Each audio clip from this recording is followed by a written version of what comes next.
In its 2021 edition of America's Best Colleges, U.S. News & World Report has once again ranked Adrian College as a top regional college in the Midwest.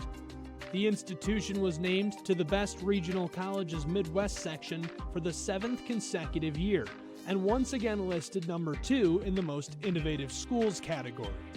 In addition to these honors, Adrian College was also named to the Best Undergraduate Teaching and Best Value College lists.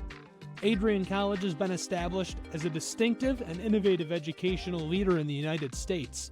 The institution places priority on a culture of innovation and critical thinking. This is the 12th consecutive year Adrian College has been featured by U.S. News & World Report.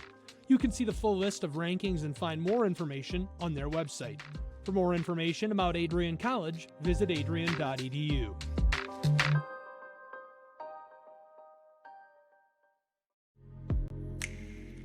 Want to learn more about Adrian College Television? To find out more about ACTV, you can visit our website at adriancollege.tv.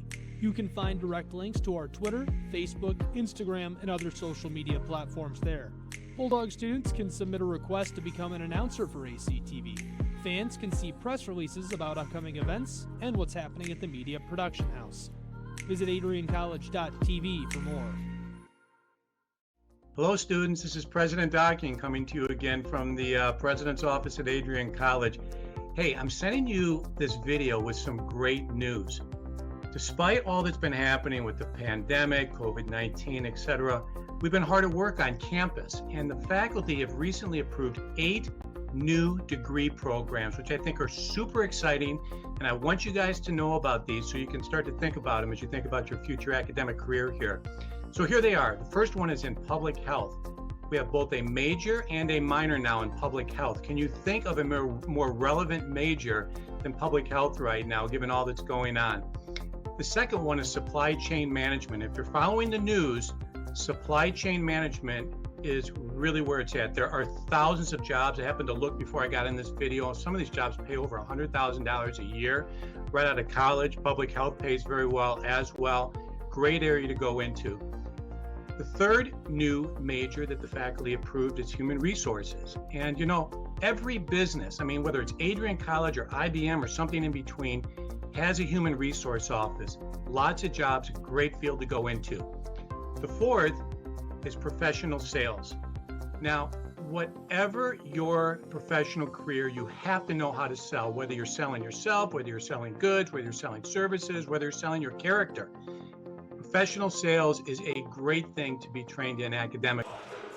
Welcome to Arlington Ice Arena, home of the Adrian College Bulldogs, for this matchup between the Adrian College ACHA Men's Division I ice hockey team and the Sioux Eagles of the NJOHL.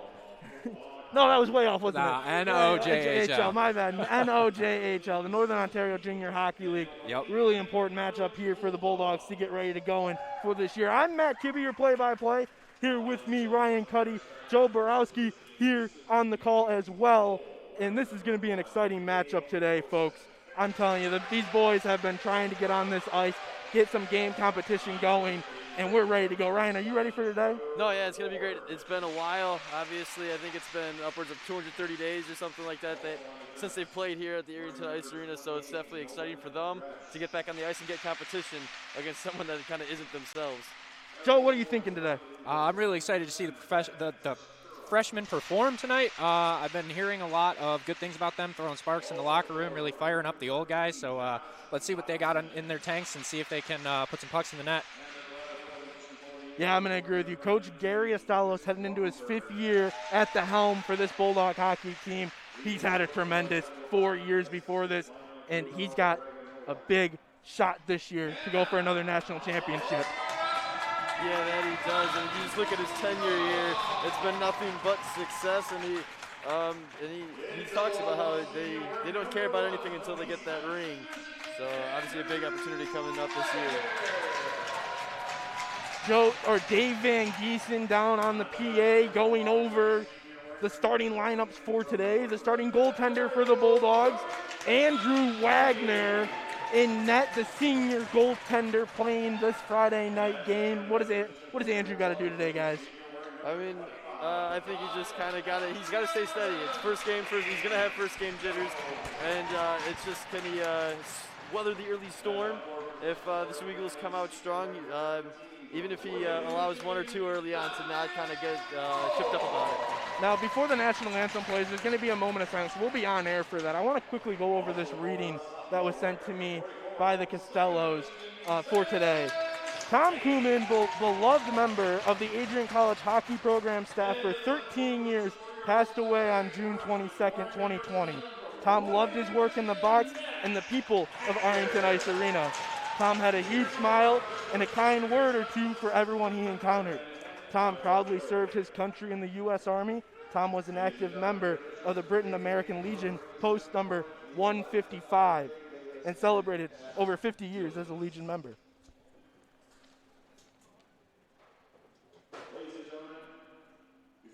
Tom was a volunteer youth basketball coach for over 20 years. He was a member of a Light of Christ parish in Deerfield, singing in the choir, and was over a 50-year member of the Knights of Columbus.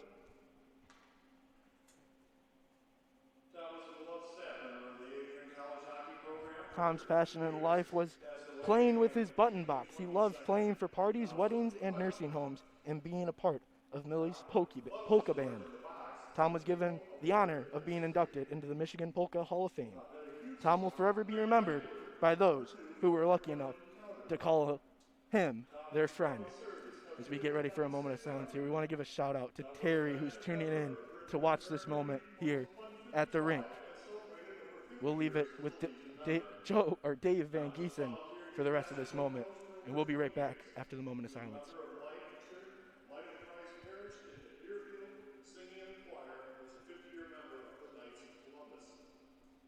Tom's passion in life was playing his button box. He loved playing for parties, weddings, and in nursing homes, and being a part of Millie's polka band. Tom was given the honor of being inducted into the Michigan Polka Hall of Fame. Tom will forever be remembered by those of us lucky enough to call him their friend. We would like now to take a moment of silence to honor Tom Coleman.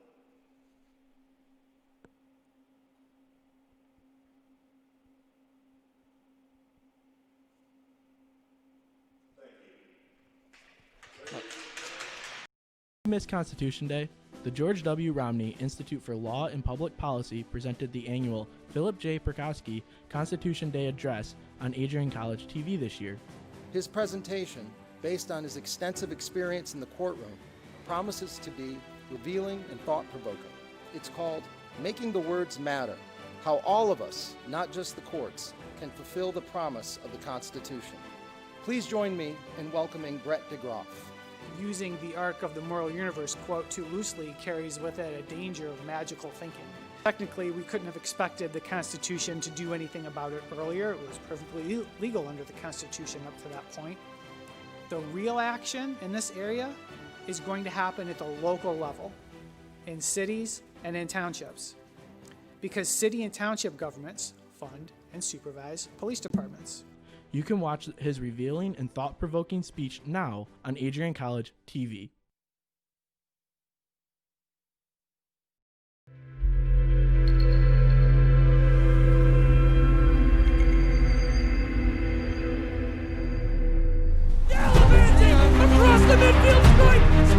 We continue to take pride and learn from Asa Mahan's leadership today. Here it goes out there. And the slam! 161 years of commitment to harnessing the power of creativity, ingenuity, community, and academic excellence. I believe that if you get your degree here, the world is going to feel like it's shrinking.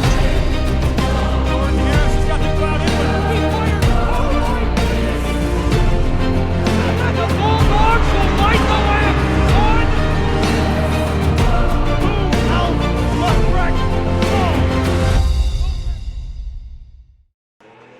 Welcome back to Arrington Ice Arena, home of the Adrian College Bulldogs. Matt Kibbe, Ryan Cuddy, Joe Borowski here at the rink. And we want to welcome in our viewing audience, our listening audience on WVAC Adrian 107.9 FM. Happy to bring you all the action here as Adrian College men's D1 hockey team takes on the Sioux Eagles. Getting ready for puck drop here at the rink. Can feel the buzz in the air. High energy back in Arrington. Sam Spate, as well as Josh Wiseman, are taking the face-off, and the Sioux Eagles are going to start this one off with possession of the puck. Heading down into that far corner, behind the net, Wagner, the starting goalie for the Bulldogs, as we get going here in this 2020-2021 ice hockey campaign. Battle for it along the boards right now. The Bulldogs trying to gain possession. They're in the defensive zone, trying to clear it out to get their first rush of the season. On the defense, though, right now, Sam Spate down in that far corner. It's pinned up against the boards. Nobody getting enough pressure on it. It's going to stay there. Sioux Eagles looking for it. Can't get to it in time. Now, Nash Hatcher, one of the freshmen for these Bulldogs here, and a big hit by Hatcher at center ice as he goes for a change. Bulldogs look for a pass. Spate over to Moore. Moore has it. Goes back into the slot to Spate. He can't get to it in time. And that's going to be grabbed and taken away by Herrick. Overall shot, and it just goes high. He had the goaltender beat. Just went a little high on it. Big hit by Connor Smith, one of these seniors on this, or correction, sophomore on this team. As Nolan is on defense for the Bulldogs. Down with another freshman. That's going to be Devon Fields. Stanko had it. He slips and falls. Stays on the attack for the Sioux Eagles. And Wagner is going to get his first save of the day. Quick action here with 18:40 left. Ryan, what are you seeing so far? Yeah, kind of Sioux Eagles have just been able to keep persistent pressure here throughout the first couple minutes in Adrian's zone. Nice play there, nice stop by there by Wagner. Kind of open up the season with a gimme. Shot off the face-off win by the Sioux Eagles. Coming all the way down from Sault Ste. Marie. Earlier this week, they went up against the U.S. National Development Under-17 team.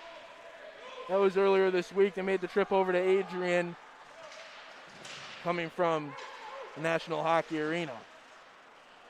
Bulldogs have it now in the offensive zone, looking to get something going here. 18:10 left on the clock. Shot blocked in front. Sioux Eagles going after it, can't get to it. It stays in the neutral zone. Now it's going to go all the way back to Bond. Bond tries to get it out of the zone, but it's going to be taken away. Now it's behind. Wagner goes from post to post as he watches it behind the net. Taking it up now for the Bulldogs with speed is Thorington. Thorington dumps it in, and the forecheck's going to be on for the Bulldogs. Can't get to it in time. Sioux Eagles looking for it. Bulldogs regain possession. Savario with it. Shot high. That was Thorington, and it high stick called. Bulldogs have to stay away from it. Sioux Eagles grab it, and the whistle is called off. With it now for the Eagles is Crook. Crook sends it in. Wagner thinks about coming out of his net, then does. Gets tripped up in front, and the Sioux Eagles can't benefit from the misplay there by Wagner. It was a good recovery by Wagner to get back in the net. You know, he was caught off guard a little bit, but he made sure to get back in place just in time for a possibility of a shot in the slot. So good recovery by him. Bond passed it up to Donaldson. I would agree with you there, Joe. He kind of was iffy about if he wanted to come out. Finally made the decision. Luckily, had some defense help with him. Oshawi is the one with it. He dekes in front, gives it over to Fife. Fife can't get control of it, and it's in the neutral zone. Overall, back to Oshawi. Dan Stone, the captain for this Bulldog team, on the ice. Fife has it now. He's going to go in. Blocker, side shot, and a goal!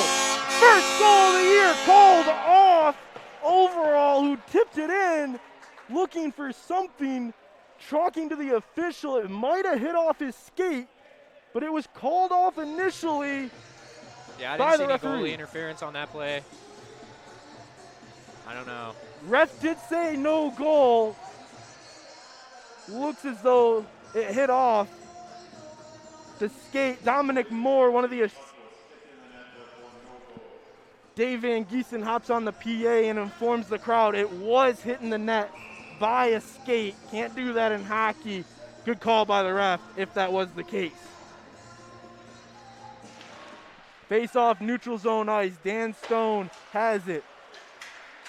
He's with his partner Oshawi. Stone racing in, had a great year last year for this Bulldog hockey team. A well-deserving recipient of the C on his chest. This one's going to hit off the netting. Speaking of Dan Stone, he's going to get a lot of airtime this year in my eyes. Just the person that he is. I don't know if Ryan or Joe, if you guys have gotten a chance to interact with him on campus, but he plays hockey, and he is a very busy person outside of it. Have you guys gotten a chance to hear about Dan Stone? Just a little bit of what you were saying, and just kind of I think that speaks of the culture here at Adrian, kind of the character of their players. Down in the offensive zone for the Bulldogs, taken out there. This is going to be shot in by Rumberger. can't get to it, and the Bulldogs looking to get back in possession of it. Skates right in front of Wagner. Bulldogs able to get it clear, but the Eagles take it right away, and it's going to go right into the zone, or into the bench, correction there, and we'll have a whistle. Just under 16 minutes, literally a second under 16 minutes here at Arrington Ice Arena. Joe, what have you seen? It looks like the Bulldogs are playing really good man-to-man coverage, holding the Eagles when they're in the defensive zone. They seem to stop the chances from the slot, and they're not giving up a lot of scoring opportunities, so they're just playing really well defensively right now. Nolan takes a shot from the red line at center ice and gets a save for the Bulldog, or for the Sioux Eagles. Gabe Roski is the one in net for the Eagles. 6'1", 175 pounds, the East Lansing, Michigan native in net for the Eagles. Bulldogs looking to get something going here, can't do it, as the Eagles were able to grab it. That was Ward. Now Spate had to slice at it to try and broom it in, couldn't do so there. Big hit on the boards, couldn't see exactly who it was. Fields has it, he gave it over to Nolan. Nolan back to Fields. Fields to Moore, who just tips it in and goes for a line change. Bulldogs get some fresh skates on the ice here with 15 minutes to go in this first period of play. Shots on goal in favor of the Bulldogs, 4-2, as Smith is going after it. He's with his counterpart, Thorington, the freshman from Macomb Township. Shot in front by Shegasay, and a huge hit takes out the netting. Shegasay starting off early. You can tell that these Bulldogs have been wanting to hit somebody other than themselves. Yeah, it's been a physical first period of action, that's for sure. A couple big hits, one at center ice, I want to say about a minute or two into the game, so I kind of got the tone set early. Face-off coming in the offensive zone for Adrian. Shegasay wins it. Shot! Quick shot off the face-off. That was Smith. And now Thorington has it. He gives it back up to Smith. He wraps it around behind the net. Grabbing it for the Eagles is Evitmov. Hits off the top of the net. And finger gets hit into the boards, but we will wait and see.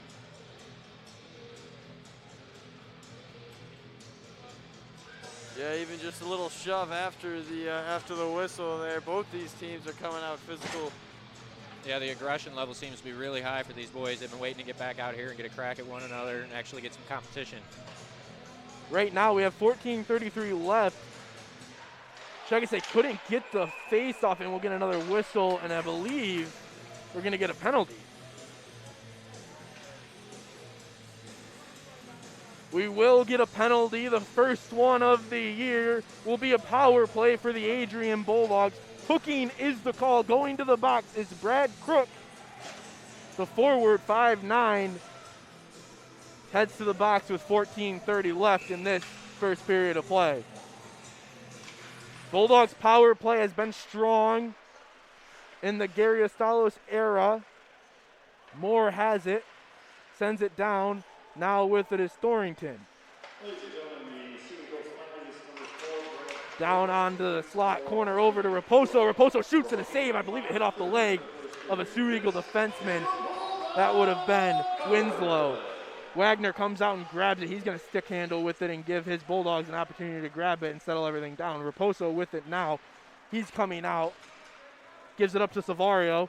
Savario heads in. Deke around, can't get to it. Now it's in that near side corner. He's going to give it off to his teammate Smith on the board and back up to Raposo at the point. Raposo over to Thorington. Thorington down to Savario. Savario tries to pass it in. And Moore couldn't get to it in time. Wagner again way out of his net. Going to set up the play, bring it behind the net. He's got to get rid of it with pressure coming from Friskora. And now Stanko has it. Stanko heads in. 2-on-2 opportunity here. Wrapping behind the net, finding the open man, gives it off. It's at the top with Ushwe, and save there by Roski. Ushwe has it again. He's going to take it in. Bulldogs onside. Wrister and a glove save there. Ushwe had the opening right in front, decided to go with the wrister and a glove save there with 13:08 left in this first period of play, 39 seconds left on the power play for the Bulldogs. You know, the reaction time on that glove save really shows that the goaltender read that play the whole way through, and he just knew exactly where that shot was going to end up. Clear there, but knocked down by Ashui. He's behind the net, gives it off to his teammate Stanko. Stanko heading in with speed, cross ice, pass to Fife, but Fife is going to be offsides. Took a little shot there at the end. Yeah, some good pressure here by Adrian on this power play. One really good opportunity where I want to say there were about 3 or 4 passes that really opened up the defense of the Eagles, but the final pass right out in front of the net in the slot, they couldn't convert on, but still some solid pressure at times here for the Adrian offense. Defensive change for the Bulldogs. Dylan Kent and Dan Stone come on. Fife still out there with the Julio and Stanko. Fife has it, he's onside.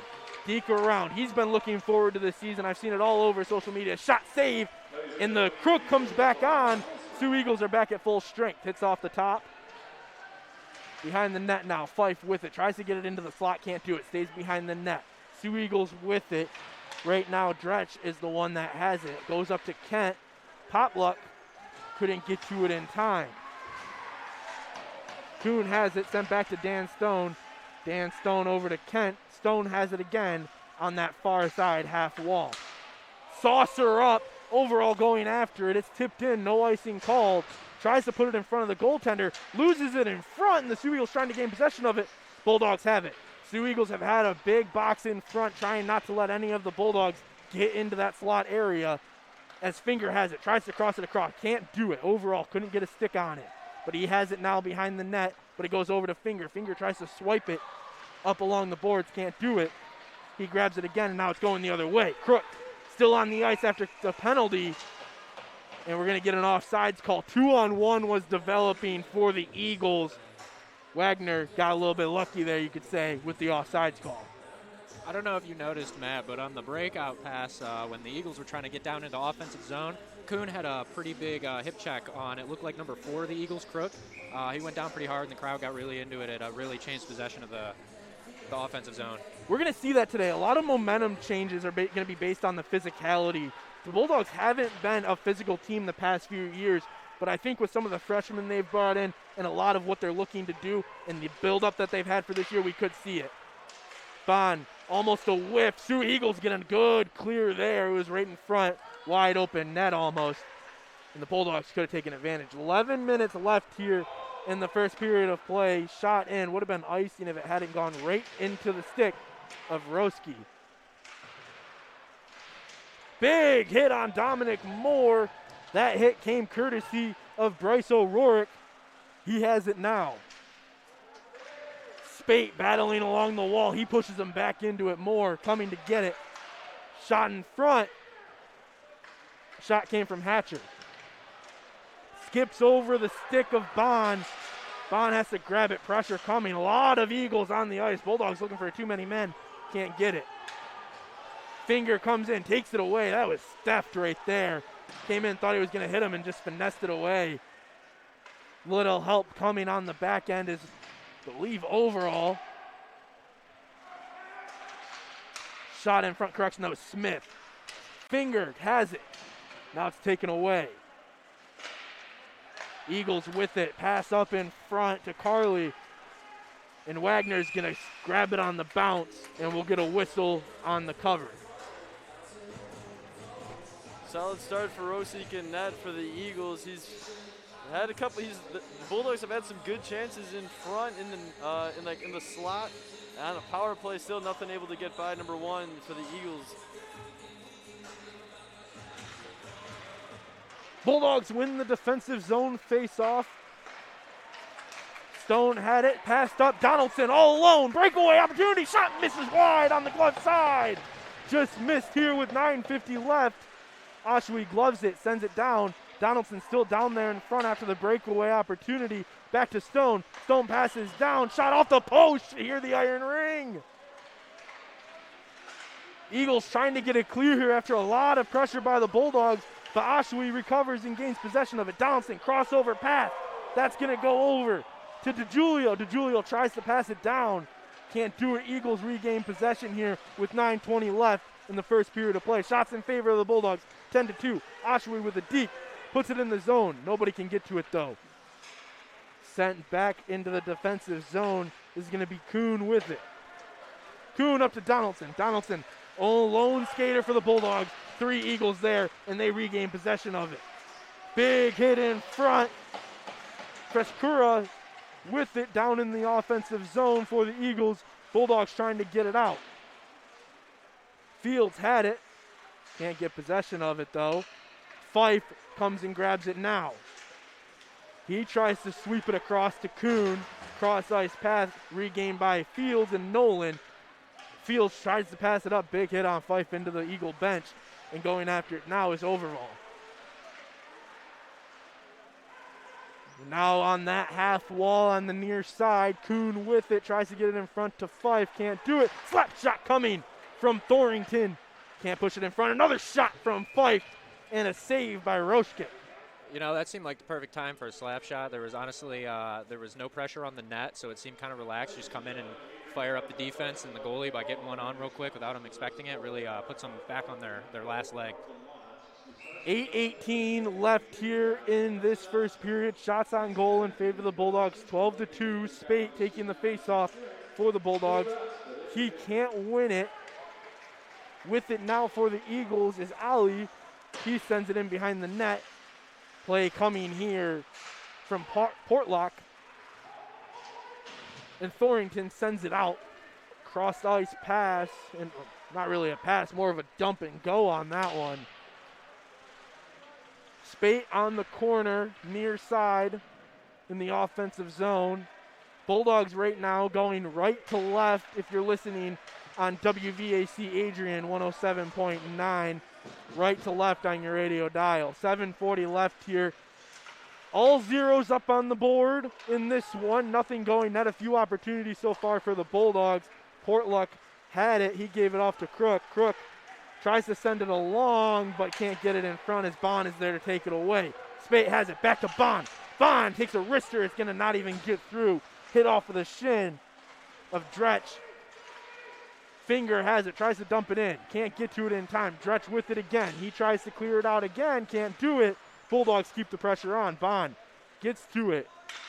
Finger going to go on and try and get this puck. Skips over the stick of Portlock, and Oshawa is going to be the one that grabs it and heads in. We've been down in the Bulldog offensive zone for a majority of this first period. Nothing to show for it just yet, except for 12 shots. Finger looking for his outlet. He still has it, takes the shot. Save in front, bouncing around, and the dive on top of it is Gabe Roschke is going to get the save. You know, this looks like the same Bulldog team we're used to seeing from previous seasons. You know, they got a lot of shots on net, trying to generate a lot of opportunities, get the puck on net. And, you know, the great one always said, you miss 100% of the shots you don't take, so the more shots you take, the more chance you have to make it. Wayne Gretzky with one of the best quotes still used to this day. Oshawa has it off the face-off win for the Bulldogs. 6:35 and counting in this first period of play. Stanko poked at it, got it taken away. Smith with it now.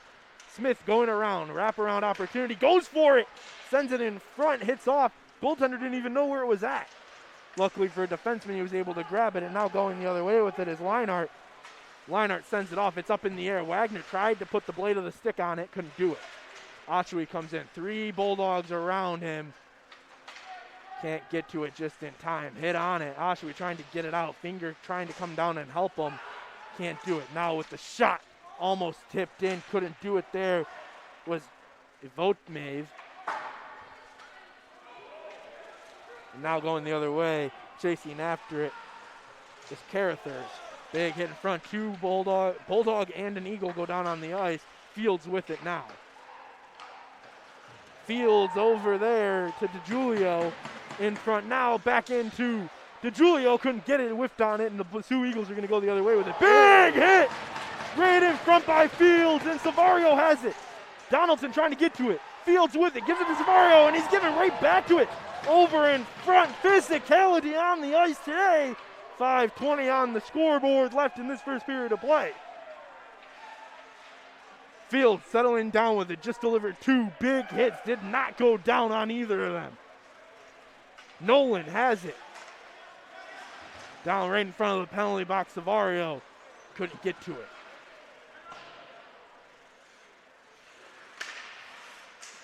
Nolan. Savario gives it up to Fife. Fife has 4 Eagles there. Elects to take the shot, misses wide, hits off the skate of an Eagle. Now with it, Eagles just trying to clear the pressure, and they do. Gonna go right on the post of Wagner, and we're gonna get a whistle for icing. Man, the boys were really ready to get back out here. You could tell by the physicality just continuously going up as the game progresses. Just more and more hits to come, and they're getting bigger and badder.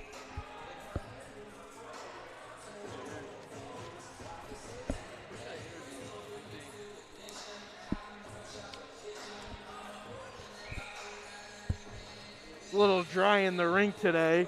Gotta get a little drink of water going out here. You could say that again. Face off down offensive zone. Ryan on the side just kind of asked me, hey, who should we go down and interview in a couple minutes? And I didn't get a chance to answer him while I was drinking some water. So I think we can discuss it a little bit on air. Shot coming from the Eagles. And if I'm being completely honest with you, I want to hear from Devon Fields about some of those hits down on that in the neutral zone and in the offensive zone. So that's going to be number 23. Fields is who we want to ask about those hits down in the zone. Yeah, he's been a pretty aggressive and powerful player today on the ice. Let's really hear what's going on inside his head and see how he's liking the ice time so far. Shot in front, Wagner with a huge save. Flash of the leather there from Wagner. Freshkora was the one with the shot, and Wagner, like a robber at a bank, taking that one away. Getting a little appreciation from the boys on that one, saying, That's hey, right. thanks for covering our backs. Yep. Eagle broke free, and Wagner was the last line of defense, and he made sure that one didn't get by him. Taken away there. Good, hard effort there by Hatcher, one of the freshmen vying for ice time this year. Fields is also a freshman. The plan to interview him, so it's going to be interesting to see how the newcomer feels as Spate takes a shot, can't get to it, and it's going to hit off of that netting. 3:37 left here in this first period of play. Shots on goal, 15-3. We got a little extracurriculars down on the ice.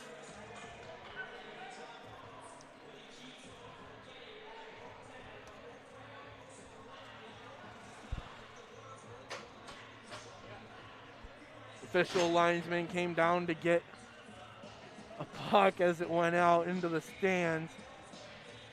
Shot or face-off coming down in the offensive zone. Spate wins it, but goes back to Oshui. Oshui over to Stone. Stone with the wrister blocked in front, didn't even reach the goaltender. Now we're heading the other way.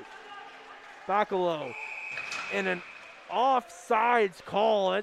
That's twice in my recent memory that the Eagles have had an opportunity to get a break and get a rush on net, and they happen to be offsides. Yeah, I think they're just a little too excited to get across the blue line, and sometimes they just get a little too quick with their feet. Yeah, those are mistakes you just can't have when you're playing a high-quality team. You got to minimize the mistakes.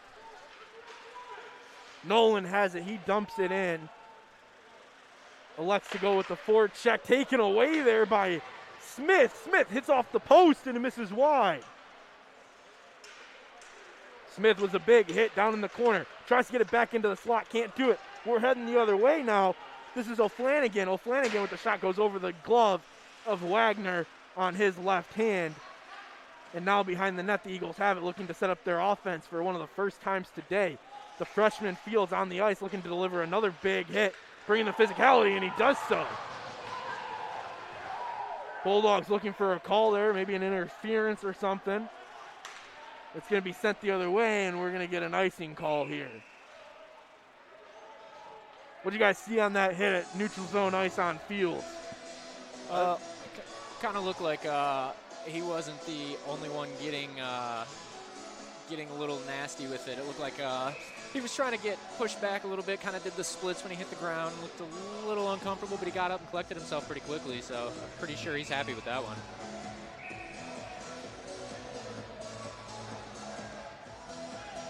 Looks like the boys are going to get a quick breath. Down in the offensive zone, Thornton with it. Gloved again as the shot came from Bond. Yeah, Eagles have kind of done. They did a good job of kind of weathering the first initial storm Adrian had. They had the puck for the majority of that first period, but over the past couple minutes, they've been able to have some good chances. They forced Wagner to make an incredible save to keep it at 1-0. So they've been able to kind of make some in-period adjustments. That's what you like to see out of the coaching staff and players to make those adjustments in the middle of the period, keep that pressure on. Down in the offensive zone now, Eagles looking to get it out and go the other way. They will start heading that way. Is going after it now is Mortensen. Ryan Cuddy leaving me and Joe, going to interview Devon Fields. Ryan, do you want this? Can't wait to hear what this freshman has to say about his first game here today. Another grab there by Wagner. Another big save.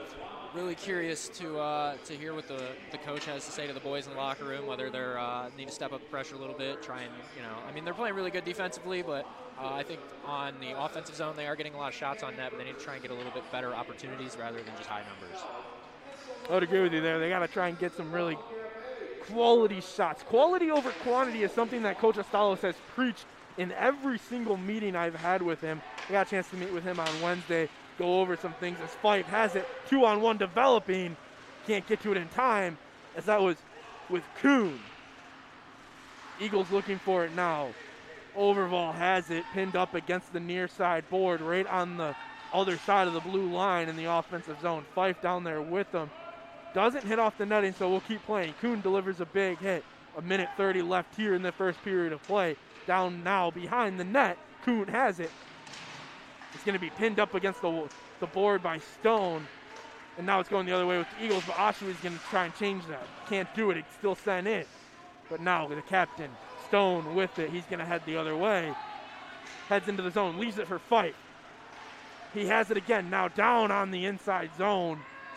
Just on the other side of the face-off circle. 1 minute remaining here in this first period of action. Nelson hip check there by Oshawa. And going to be cleared and go the other way, but Crook has something to say about it. Push now. Dominic Moore has it, sends it up. Now with it is Hatcher. Hatcher alone, save! And Spate tries to get it in front, can't do it. Another big save by Rourke. Spate still has it, trying to get into the slot. Rourke didn't know where he was. Moore trying to get it in front. 30 seconds remaining here. Shots on goal in favor of the Bulldogs, 18-4. 25 seconds, another hit. Fields on the ice right now, and physicality is brought whenever the freshman is on the ice. Nolan takes a shot. 19 seconds. Eagles looking for a final push. Trying to get it in front. It's Crook. Crook takes a shot, misses wide. And Wagner's going to go for the cover, but goes in, and we're going to have some extracurriculars down on the ice. Wagner got a little hip check there, a little action down and some physicality. Bulldogs will always come. There's Fields showing his physicality there, his aggression. He's in that mix saying, hey, you can't take a swing like that at my goaltender without getting something for it, you know what I mean? Freshman only been here for 4 weeks, and Coach Astalos made this apparent. They have meshed well with the culture, and that is something you like to see from the freshman Fields, going in immediately to protect his goaltender. He's protecting him like he's known him his whole life, you know. He's treating him like as if he was one of his own blood, and that's what you got to do in your teammates, you know. Everybody's got to cover each other's backs and look out for each other, and that's what he's representing here today. Great start, looks like, out of this freshman. I'm hoping to see a lot more of him on the ice, get some more ice time. I'm hoping he's ready for Ryan to be down there and be like, hey, come here, we got to ask you some questions. I think he's going to be a little nervous. He's going to be a little nervous. Luckily, it's not live. He's going to bring that information back up to us. And if you were a fan last year, we're going to keep doing the same thing of having an intermission report halfway through the intermission. We'll be here, tell you our thoughts, get you ready for this next period of action. Love bringing that to you. We were one of the first on ACTV to start that trend, and now we're doing it in a lot of other sports. If you don't know, ACTV, completely student run. Yep. Other than our one executive producer, our pro, Gabriel Schrei, everything else is done by students. Francesca McEnany is here. I'm not going to say it right. I'll ask you during the intermission, but we'll get it right. Francesca is here. Bailey Merzick is our director today. We also have a stationary cam. Joe, he's in com 311. He's doing this. He's not even getting paid for this. He's here as a volunteer. Ryan Cuddy, one of our other voices, he is getting paid for this, but we'll go over that another time. And then myself, Matt Kibbe, I'm the student director at ACTV. Hey, I tell you what, Matt, hanging out with you up here in the booth for a long hockey game is way better than any paycheck I could ever get, man. So. Face-off comes down in the defensive zone with time winding down. Just about 5 seconds to go. Bulldogs just looking to kind of escape the period, not let up a goal in the last couple seconds, and they will do so as that one is cleared. Couple penalties were given out there for the extracurriculars at the end. Fields goes for 2 minutes, as well as Crook, who goes down in front. And we're going to see what comes of this. We're going to give Ryan a couple seconds. I don't normally send it down to them. We got about a 15-minute wait here.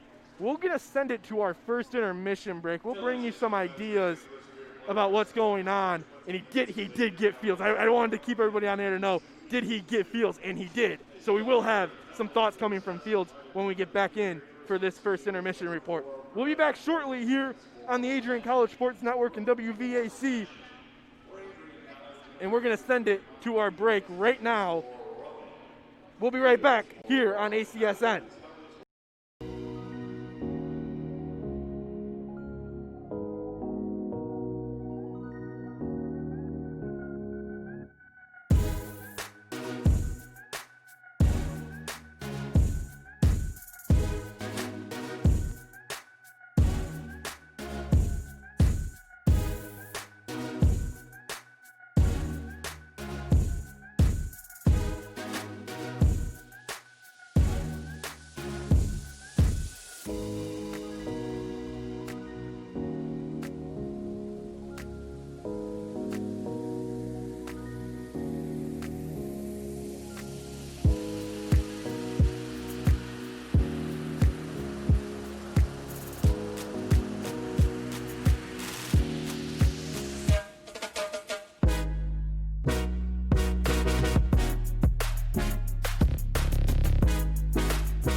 In its 2021 edition of America's Best Colleges, U.S. News and World Report has once again ranked Adrian College as a top regional college in the Midwest. The institution was named to the Best Regional Colleges Midwest section for the 7th consecutive year, and once again listed number 2 in the Most Innovative Schools category. In addition to these honors, Adrian College was also named to the Best Undergraduate Teaching and Best Value College lists. Adrian College has been established as a distinctive and innovative educational leader in the United States. The institution places priority on a culture of innovation and critical thinking. This is the 12th consecutive year Adrian College has been featured by U.S. News and World Report. You can see the full list of rankings and find more information on their website. For more information about Adrian College, visit adrian.edu.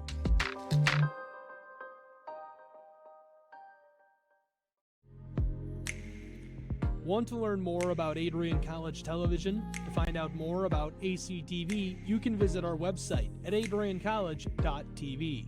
You can find direct links to our Twitter, Facebook, Instagram, and other social media platforms there. Bulldog students can submit a request to become an announcer for ACTV. Fans can see press releases about upcoming events and what's happening at the Media Production House. Visit adriancollege.tv for more. Hello, students. This is President Docking coming to you again from the President's Office at Adrian College. Hey, I'm sending you this video with some great news.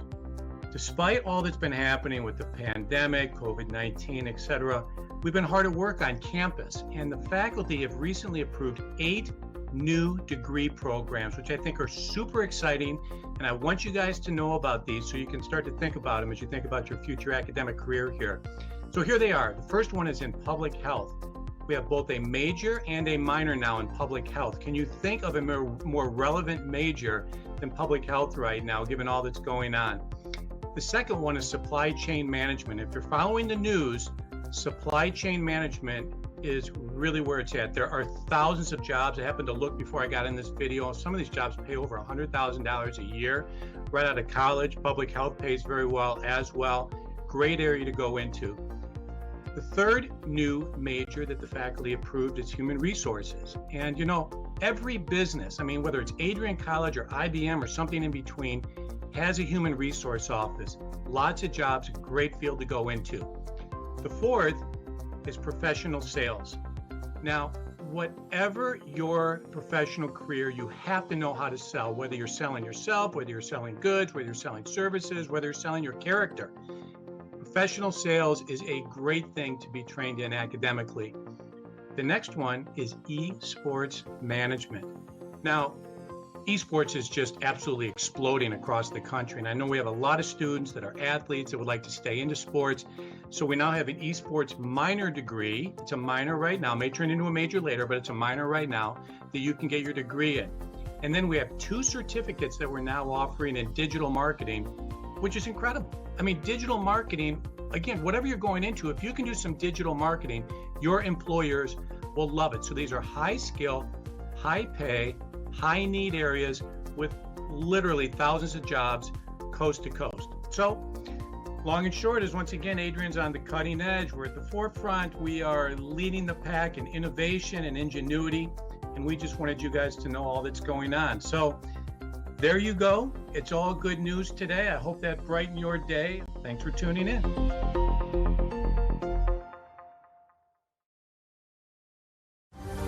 Adrian College is looking for leaders, student athletes with the tenacity to keep the Bulldogs at the top, the forefront, in and out of the classroom. The Bulldogs are looking for talent, character, hard work, grit, leaders who can electrify sold-out crowds, gut out a last-line shift, will their team to victory, hit a grand slam in the bottom of the 9th, and be a part of a legend in the making. Think you have what it takes to become a Bulldog? Visit adrian.edu to learn more.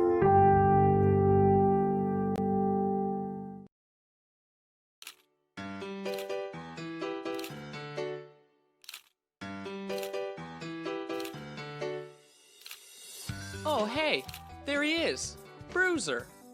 Hi, I'm Bruiser's biggest fan. He was a legend to us puppies. Strong but silent.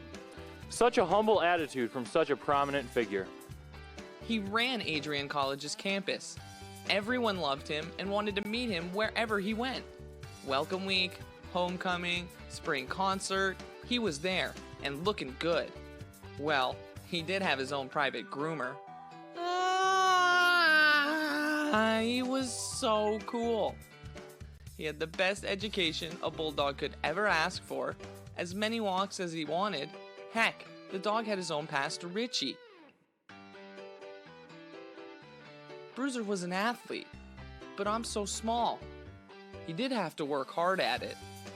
Well, maybe not too hard, but it will take a lot of commitment and practice if I want to land on varsity at Arrington too. It's just such a big jersey to fill. Seriously, huge. But I can do this. I want the job. Because I want to make thousands of Bulldog friends just like him. So hi, Adrian College. I'm Bruiser too. Want to see the Adrian College Outdoor Performance Band in action?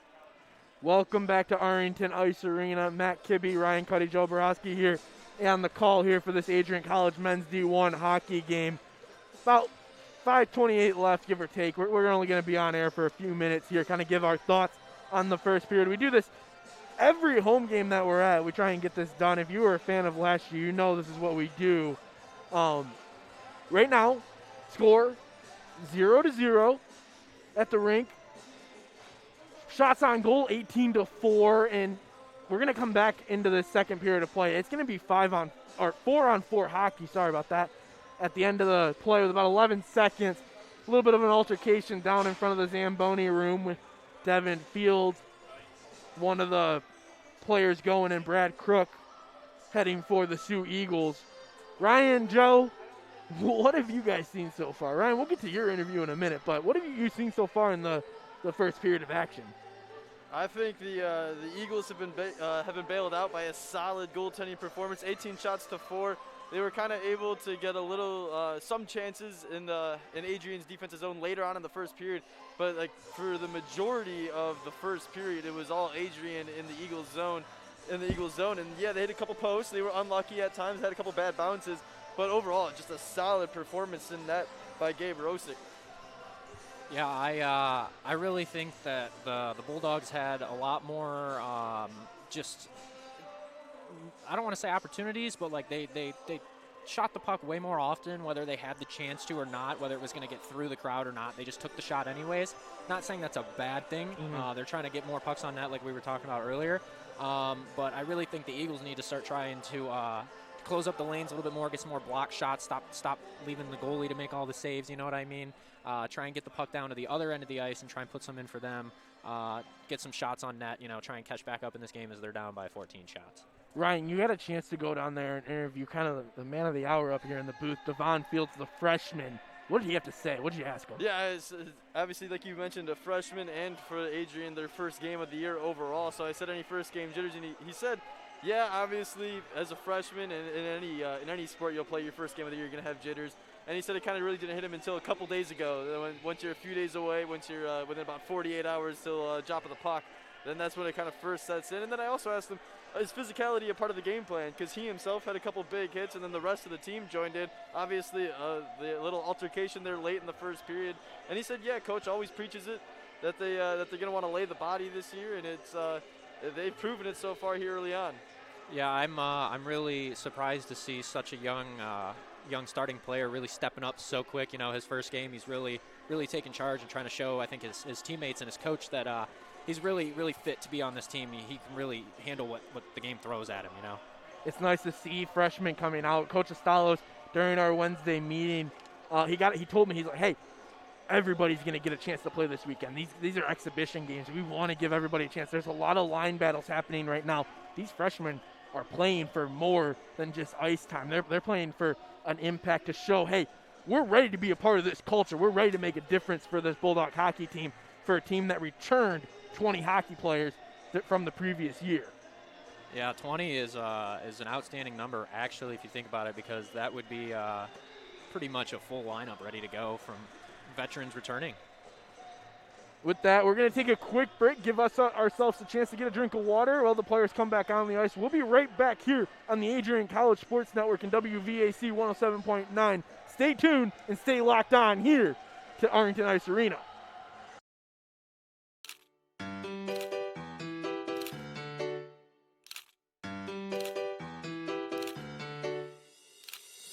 Oh, hey, there he is, Bruiser.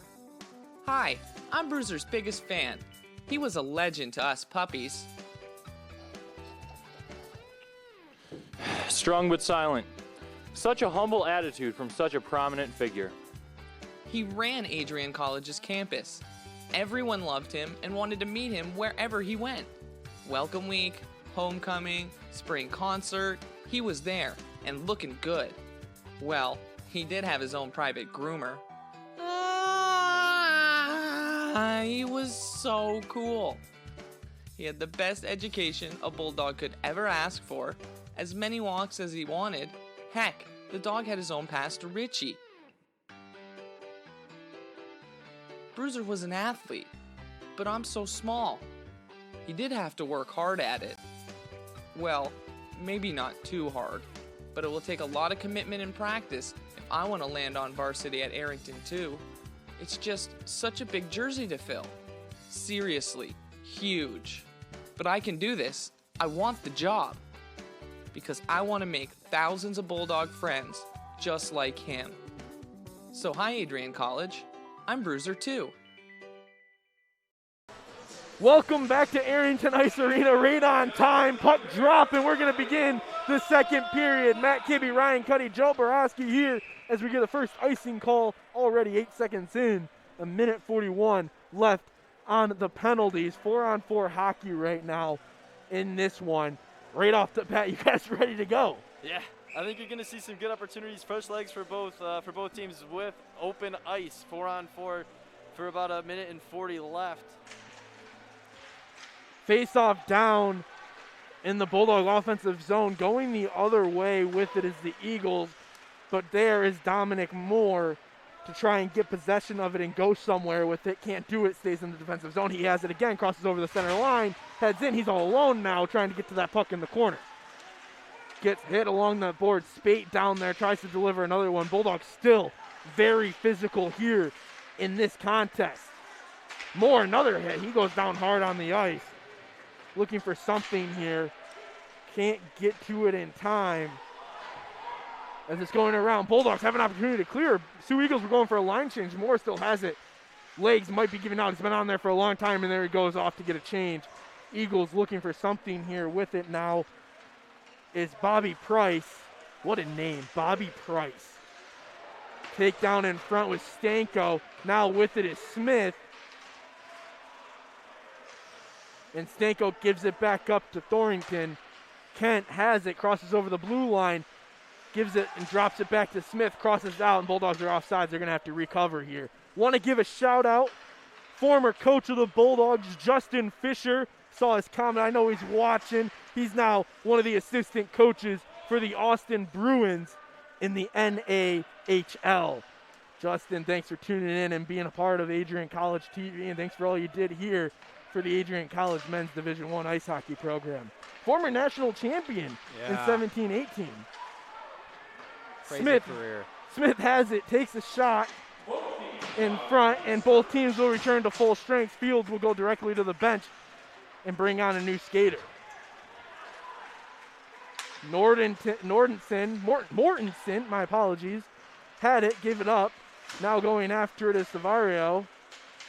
And in front, Donaldson, and the net's going to come off of his bearings. And as net does come off his bearings, if I'm going to give one shout out, I got to give another. Rainer Glimble, the man, the myth, the legend of the Adrian College Division I ice hockey. He's tuned in as well. He might not be tuned in anymore, but he was tuned in at one point, and we're going to give him credit. Former captain, not really replaced, honor given up to Dan Stone here for this men's Division I ice hockey team. You know, all three players we just mentioned, the two that no longer play for the Bulldogs and the one that still does, who is currently representing that C, they're all fantastic players and just have fantastic careers set up here at Adrian. So it's just an honor to get to watch them play and see how they develop afterwards. That is 3 generations of captains, isn't it? Going over from Field to Glimble to Stone. Fisher, not Fields. Oh, my bad, Fields. He's just been the Fields hot in my name. mind. I'm Fisher to Glimble to Stone. He's been the hot name in He the booth. has. Got to give some other guys some airtime as well, as Nolan has it. Takes a shot, tips in front, can't get it around, and the Bulldogs are going to try and swipe it up to the point. Can't do it there. Bond gives it down to the corner. Savario with it, shot off the crossbar, no goal there. That was DeJulia with the wrister, hit off of that elbow. And we're going to keep playing here. Bond going to keep the pressure on, gives it down to Savario. And now Bond has it. Eagles try and push it forward, and they cleared it out of the zone, cleared by Ellingson. Wow, what an opportunity that was. He rang it right off the far post. I really thought he was going to catch that back bar on the top corner on the inside, but unfortunately fell a little short. It was a beautiful opportunity. Big hit down there by Corthers. And in front, Fife takes it away, looking for something, can't get around it, tries to push it in. Eagles poke it away, and it's pinned along that half wall, right in front of some fans here at the rink. And we're going to get a save there by Rosick. It's always fun to give the spectators a good show up against the glass, don't you think? I do. It's nice to see spectators being able to pile in here into the Arrington Ice Arena, all following the COVID-19 protocols, of course. Everyone wearing a mask. Limited tickets available for this contest.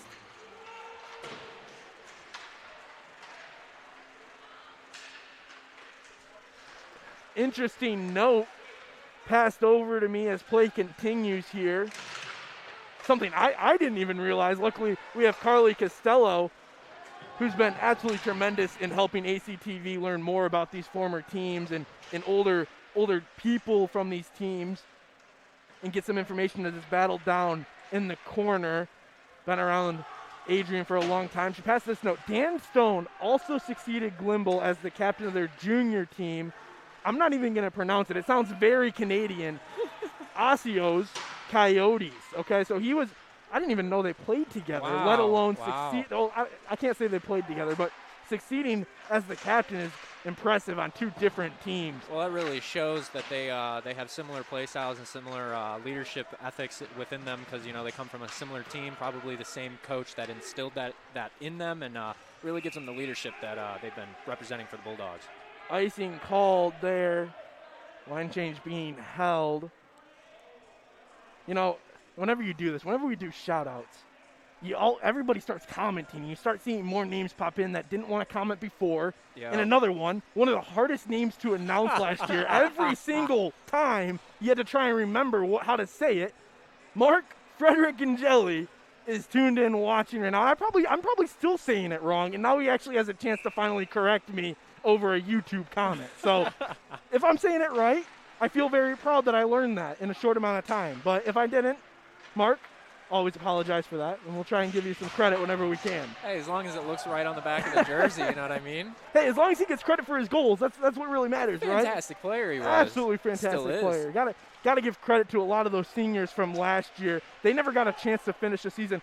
The seniors probably know this that are tuning in, but Coach Estalos gave me clear notion that this team right now is playing for those seniors that didn't get a chance to go after their second national championship reign. That was an absolutely incredible senior class. Moore has it now, going after it. Big hit coming on that back wall by Nash Hatcher. And Fields with it now for the Bulldogs. He takes a hit and a lot of grabbing there. No call coming. Probably could have easily gone for a holding there, but not called instead. They'll let play continue. Really interesting the lineman didn't throw his arm up on that one. He was kind of staring him down as it happened, and there's nothing Fields could do. He couldn't get out of the situation. Fields dumps it in. We're going to get a cover. Elected to keep play going here with 14:10 left. In front, Stanko couldn't get a stick on it. Tipped around by the Eagles, as that was Mortensen. Smith with it now, has a little help on the side. Cross ice path, couldn't get it in front, and it almost went through the 5-hole. of Rosick. It was a great one-man effort by Smith to set up a scoring chance there. He still has it, elects to pass it off this time to Finger. Stick lifted, couldn't get a clear shot. In front now, a lot of stick battles in front, almost looking for the gritty goal that Coach Salas has praised for, as we're still 0-0 here with 13:35 left in this second period of action. Almost exactly halfway through this game. What have you guys seen so far? I think both teams have kind of battened down the hatchets on defense here in the second period. Not a whole lot of great scoring opportunities. Some battles in front of the net, but no clear good look. It also looks like the Eagles are trying to get some more offensive pressure. They're extending into their offensive zone a little bit more, pushing the Bulldogs back on their heels quite a bit, and actually trying to get some more pucks on net, and their offense is really starting to step up. Bulldogs still have it. Stanko with it. He's going to give it up to Bond. Just under 13 minutes to go here. Eagles still looking to try and get on the board as well as the Bulldogs. Shot in front, tipped in away, and a leg pad save sends it back out into neutral zone ice. Thornton has it. He elects to dump it. Almost hit one of the many banners hanging here at Arrington Ice Arena. Here with 12:42 left. Man, Bulldog hockey, an absolute tradition here at this rink. This old barn has seen a lot of incredible action just looking at the banners hanging from the rafters. Yeah, it's great to see competitive games finally being able to play here too. It's always, the crowd always brings so much energy, even if it's limited capacity at the moment. You can still feel the buzz in the arena. I actually, for your all information, I just counted 41 banners. Spread across, I believe, we have 7 hockey teams here now. Yes. Also got to include the 2 synchronized skating and figure skating banners over on the other end, too. Of course. A lot of teams operate out of this one sheet of ice. Donaldson has it tipped away, almost had a breakaway opportunity, just a little bit too hard of a lead pass from the defensive zone. Ashui has it. He sends it away. Now it's shot in front by DeGiulio. Donaldson has it, pokes it behind. DeGiulio there, puts it in front, shot save! What a save in front by Rosick. Wow. That was a stellar pass to set up in front, too. I couldn't tell who that was by, but kind of with their momentum going to the right, they just had to flick that puck in front of the net to set up an opportunity for a scramble, but it was an even better save. Wow, it was. You're right. It was a tremendous save. Almost gave up the 5-hole. Got to leg down. Another shot off the glove. Rebound in front. Fife has it. Nice clear there by the Sioux Eagles. And Rumberger, he goes in the other way. Tries to get it off the skate. Shot in front. Saved by Wagner. And then a save there as he holds on to it in a little bit of an awkward position. Wiseman was the one down there with him. 11:39 left. Shots on goal 24-6. In favor of the Bulldogs. They're keeping up their game plan as they normally do. You know, it's pretty interesting to see that this early in the period, the Eagles are actually starting to get their shot numbers up as they take another one right there. It's really starting to look up for them on offense. They're starting to get some more pucks towards the net. Fife has it, tries to toss it back. Nobody home as O'Rourke grabs it. Heads down in front. And Fields takes a big shot on the corner. Down there right now is Wiseman and Rumberger. And we're going to get a delayed call and a penalty. We'll see who goes. Cross-check is the call from the distance. We'll see if this is what it is, making sure. Fields is heading to the box to serve his second penalty of the day for a cross-check, and that'll be 2 minutes on the board. Overval was fighting for it. Couldn't change the opinion of the referee. Yeah, sometimes, you can't argue with the strikes. When I say sometimes, it's most of the time. That's right. So Fields will serve his second. There's only been 4 penalties called in this game, 2 against each team. Fields has been the one serving both of those for the Bulldogs.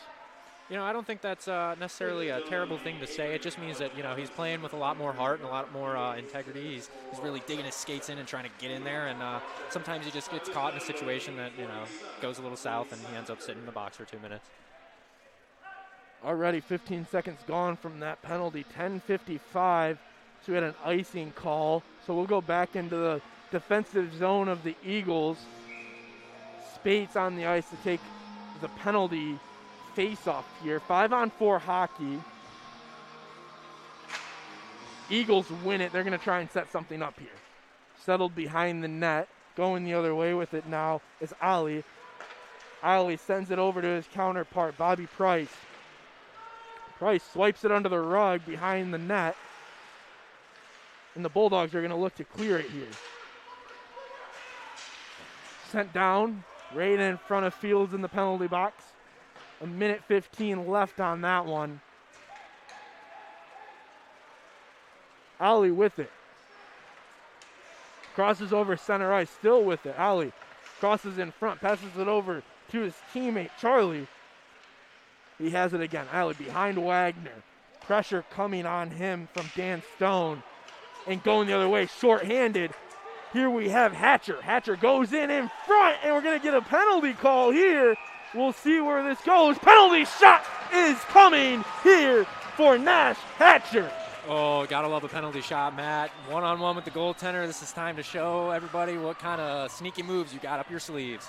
Exactly 1 second before we get halfway through this period, we will see a penalty shot, Ryan. Yeah, it was kind of set up. Nash Hatcher set that up himself. He was able to block the puck at the blue line, bring it down, and then he was able to just go on a race, full speed down, and he got behind the defense and forced them to get out of position and chip him up.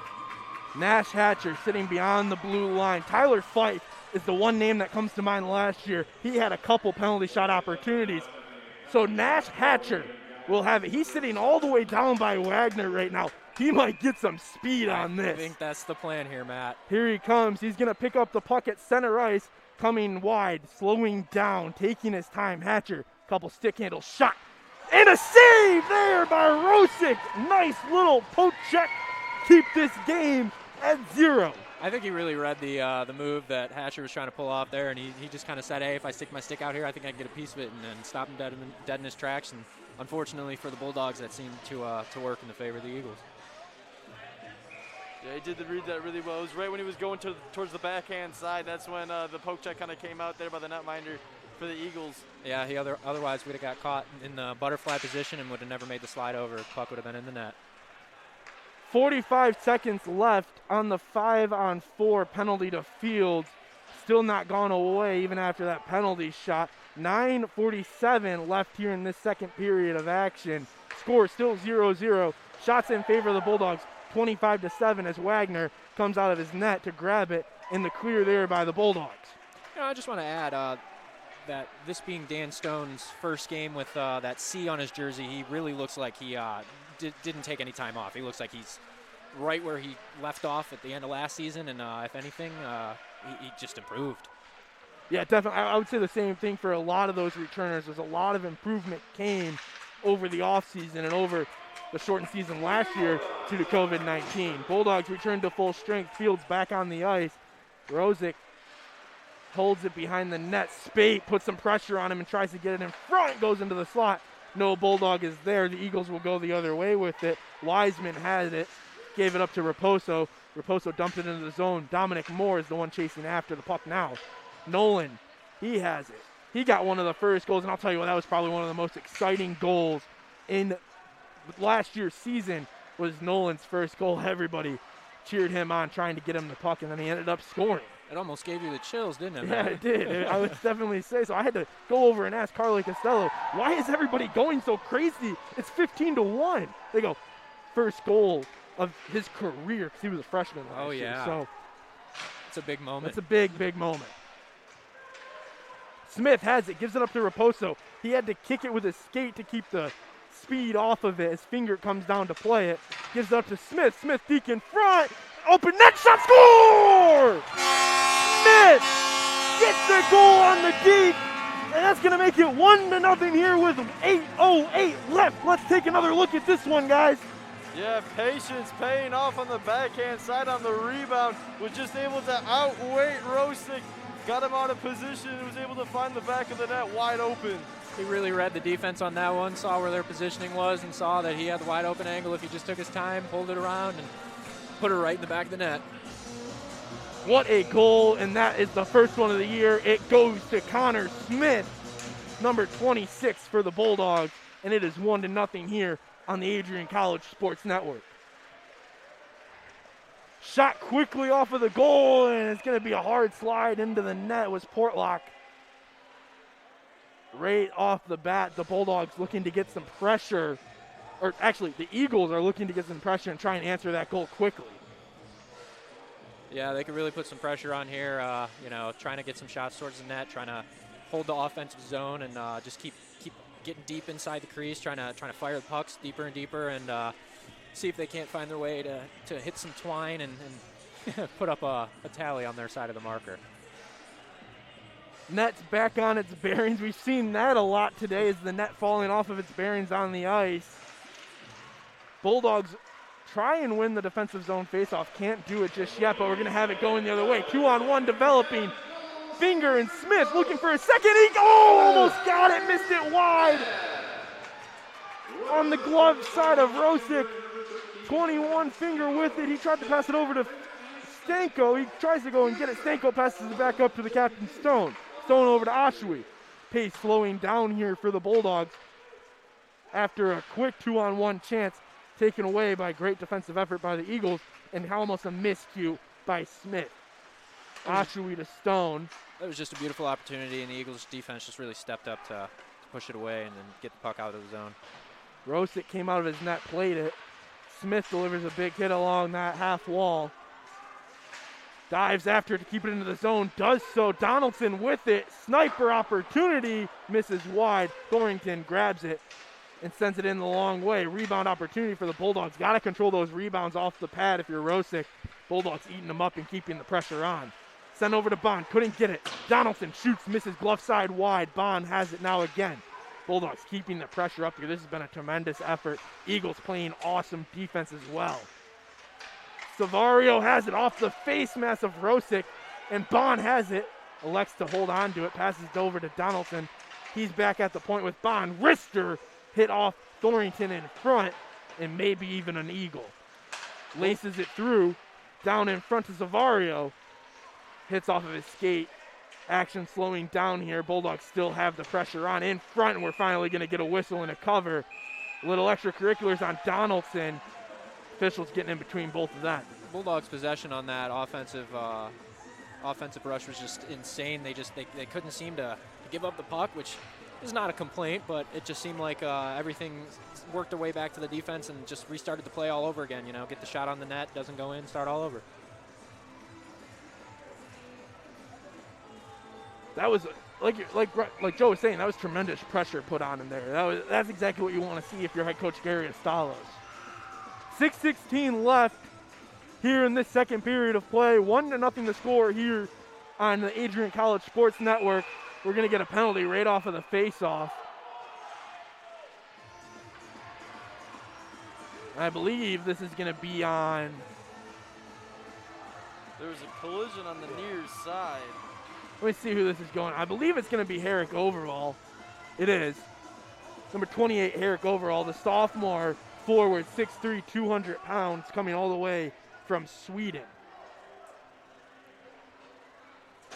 So 2 minutes will go up on the board right as we were kind of getting going. I was getting close to saying, hey, we're on the Adrian College Sports Network, kind of a subset for our big games on Adrian College TV. We stream these games on 107.9 WVAC Adrian.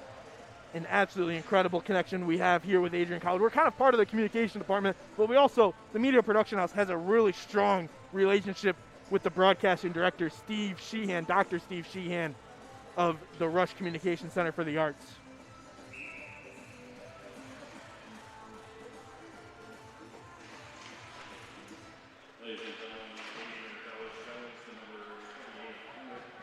Six minutes left. The Bulldogs get to clear it right off the way. 10 seconds already gone in the penalty on Overall.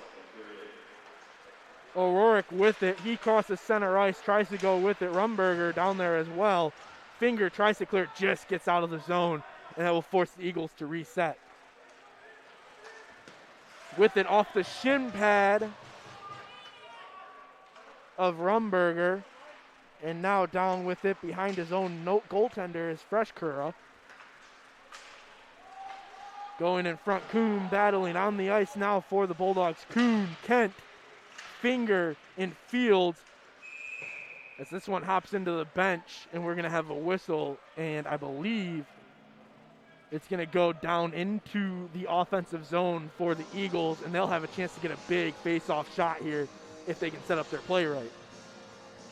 Yeah, the physicality continuing. Austin Kuhn after the whistle, a little more pushing and shoving going on. So you can definitely tell Adrian came out. They came out ready to play, but then also wanting to be able to play physical with the team that isn't their own.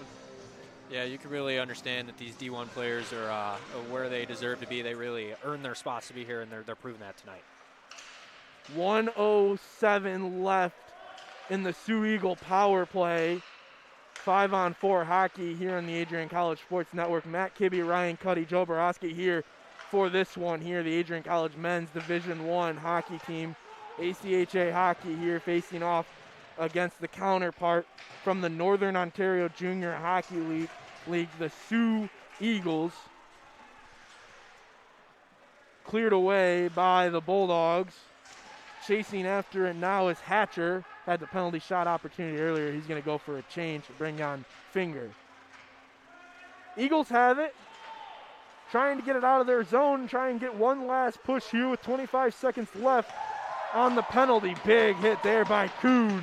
Right in front of the Bulldog bench, and they like to see that.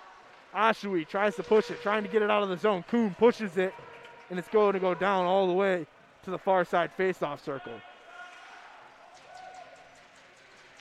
Sitting now behind the net. Bacalo, he pushes it up, and the Bulldogs return to full strength. We're back to 5-on-5 hockey. Shot goes over the head of Wagner, and right there was Dan Stone to clear it away. Keep that puck out of the back of the net. Finger tries to push it up. Bulldogs looking to get the defensive stand here. 3:53 left here in this second period of action. Overval, who just came out of the penalty box, gets out of the zone. The Bulldogs will look to put some offensive pressure on. Eagles trying to turn the momentum around right now. Get on the board, chasing one. Wagner comes out of his net to play it. Ashui with it. Sends it along the way. And up to Dominic Moore, who gives it off to Sam Spate. Spate looks for something, can't get to it in time. Eagles have it, they're going to cross in. And Stone's going to grab it for the Bulldogs. Going the other way, Sam Spate up to Moore, or actually to Julio. He goes in front, pushes it over to Spate. Spate deep in front, shot, score! Sam Spate with the 5-hole shot! And that's going to make it 2-0 here on the Adrian College Sports Network. Yeah, Gabe Rosick stopped about 80% of that shot, got most of the puck, but couldn't get all of it, and then the puck just kept bouncing and was able to find the back of the net. The recovery off the hit to allow the pass to get in for the breakaway and just get off that beautiful wrister to get it down on the ice and get it in the net. It was that play was outstanding from the beginning. It was a beautiful pass, beautiful play. I can't believe the avoidance of the hit and great recovery. Shot off the face-off win here with 3 minutes left on the board. Bulldogs playing defense here.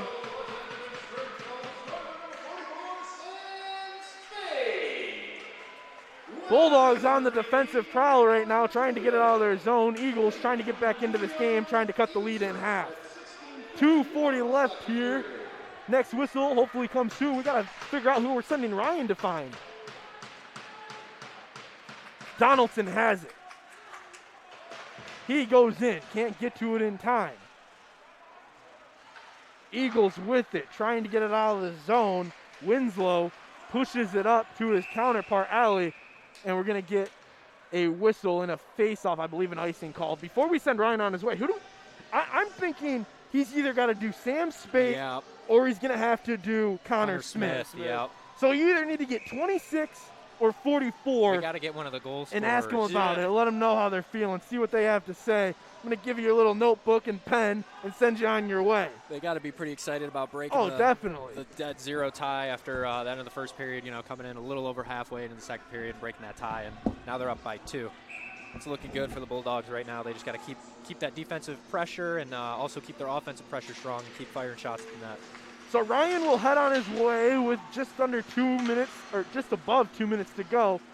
And the Bulldogs will try and get something to go here in the last 2 minutes of play. Nolan has it, gives it over to Fields. Field tosses it back up to Finger.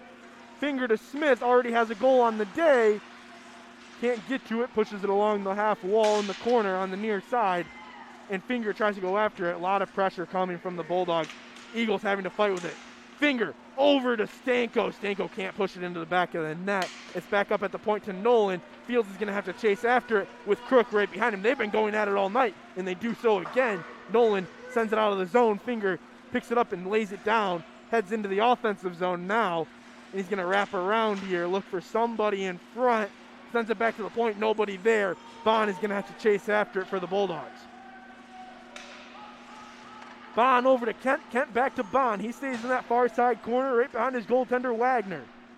Bulldogs have been going left to right this period on your radio dial if you're tuned into WVAC Adrian 107.9 FM.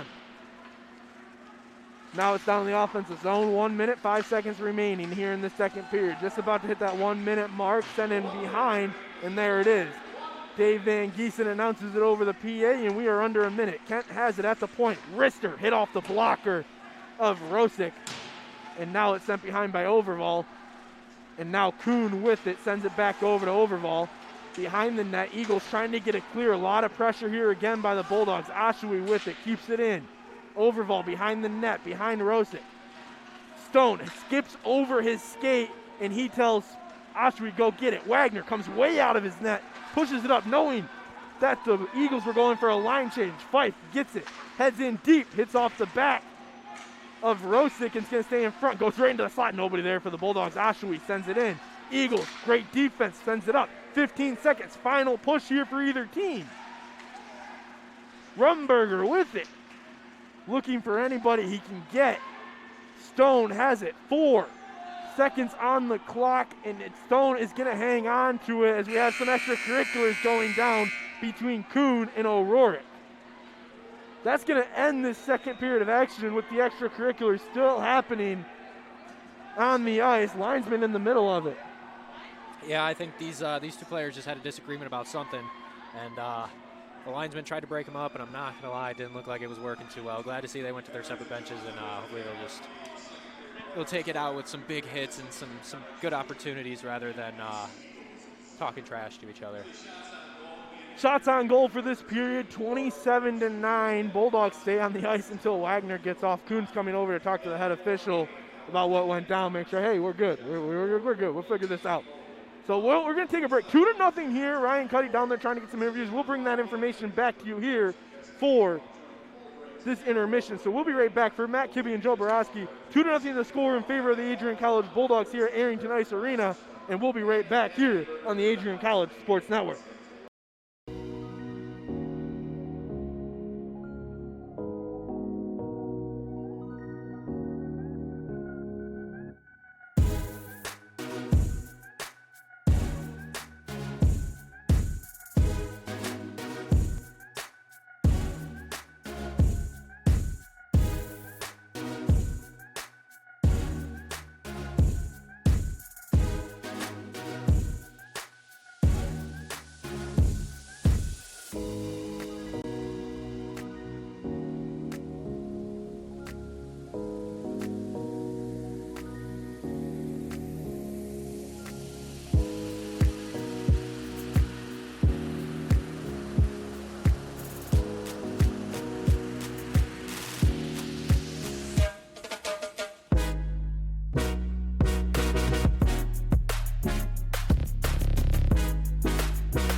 In its 2021 edition of America's Best Colleges, U.S. News and World Report has once again ranked Adrian College as a top regional college in the Midwest. The institution was named to the Best Regional Colleges Midwest section for the 7th consecutive year, and once again listed number 2 in the Most Innovative Schools category. In addition to these honors, Adrian College was also named to the Best Undergraduate Teaching and Best Value College lists.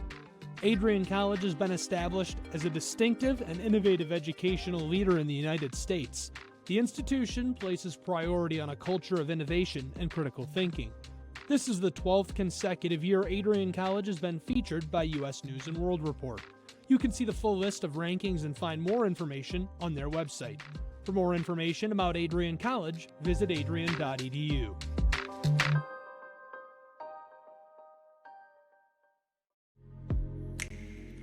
Want to learn more about Adrian College Television? To find out more about ACTV, you can visit our website at adriancollege.tv.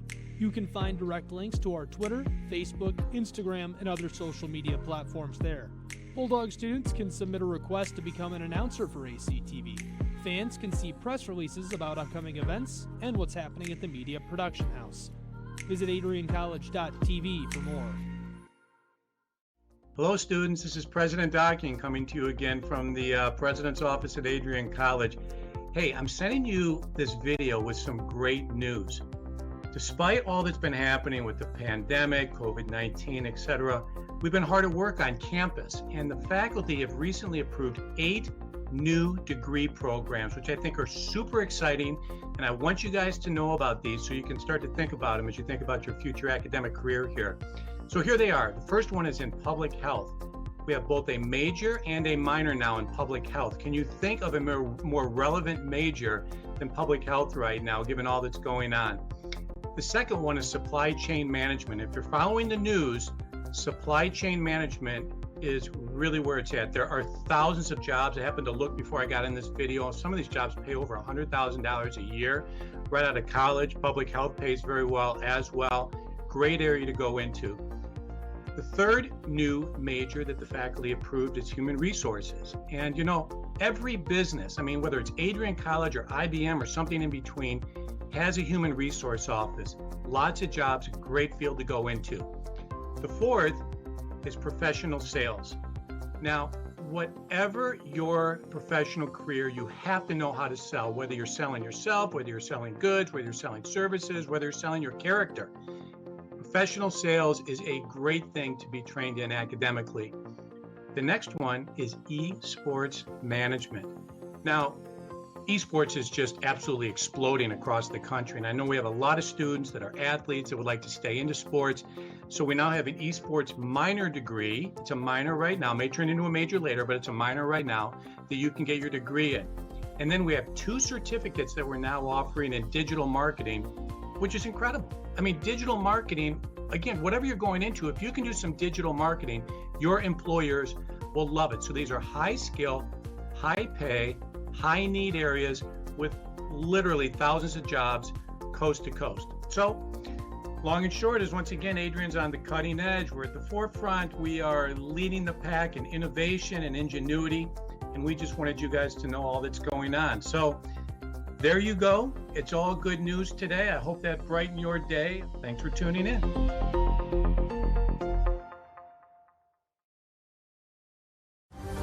Adrian College is looking for leaders, student athletes with the tenacity to keep the Bulldogs at the top, the forefront, in and out of the classroom. The Bulldogs are looking for talent, character, hard work, grit, leaders who can electrify sold-out crowds, gut out a last-line shift, will their team to victory, hit a grand slam in the bottom of the 9th, and be a part of a legend in the making. Think you have what it takes to become a Bulldog? Visit adrian.edu to learn more.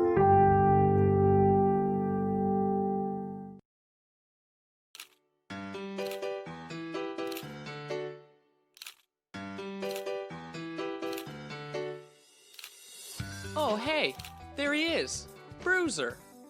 Hi, I'm Bruiser's biggest fan. He was a legend to us puppies.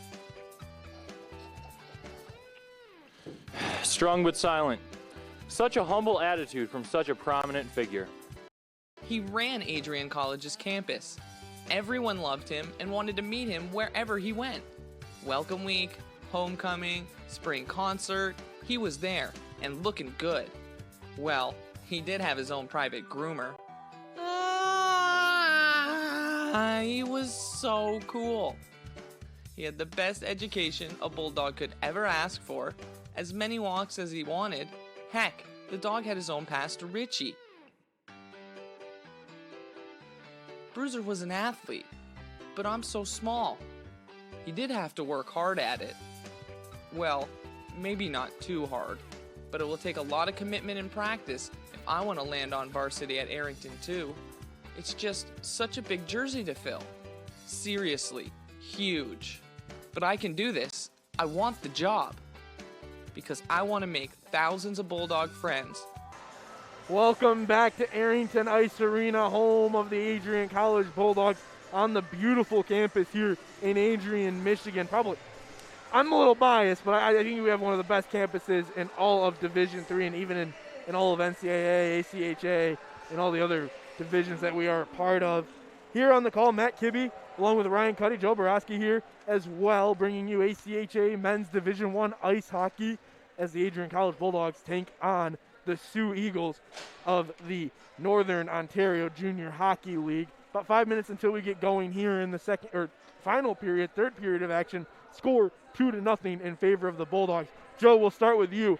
What have you seen through these first two periods of play, and what are you looking forward to in the third period? I've seen a big step up on offense from the Bulldogs. They've really been putting on the pressure and trying to get the puck in the back of the net, which they've done pretty well twice, I might say myself.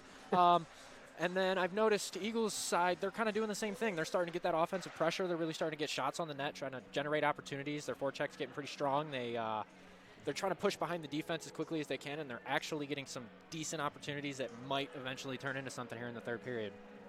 Yeah, like you kind of bank it off of what you said. I think the Eagles really made a big adjustment and that heading into that second period of play, because they had controlled the puck a little bit more than they did in the first period. First period was almost all Bulldogs, at least in the Eagles zone.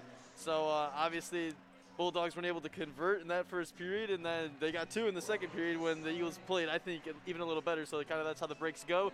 But yeah, it's good to see Adrian in the first game of the year up 2-0 after 40 minutes play. Ryan, we sent you down there. We gave you two names. We gave you Connor Smith and Sam Spate. Who did you get a chance to talk to? I got Sam Spate, number 44, the one got the second goal of that second period. And so essentially, I asked him what they kind of switch up in between the first and second period, and he said they just needed to keep up their forecheck. They have a very strong, dominant forecheck, which you've kind of seen so far, applying pressure to the Eagles. So he said they kind of keep that up, and then I asked him after that, what do you got to do to close them out? Because obviously Eagles are going to make adjustments. He said keep up that forecheck, and then also, in his words, he put it, their D zone has been atrocious. So I think they need to get back to work on that. But hey, you're not going to turn down a 2-0 lead. No, I don't think you can ever turn down a 2-0 lead in hockey. Sioux Eagles have been playing pretty tough so far. First period scoreless, 2 goals coming in the second period, and Sioux Eagles have put on a lot of pressure here. What do they need to do in order to pull out a victory, a come from behind victory nonetheless here at Arrington Ice Arena? I think they need to get more pucks on the net, obviously. I mean, easier said than done.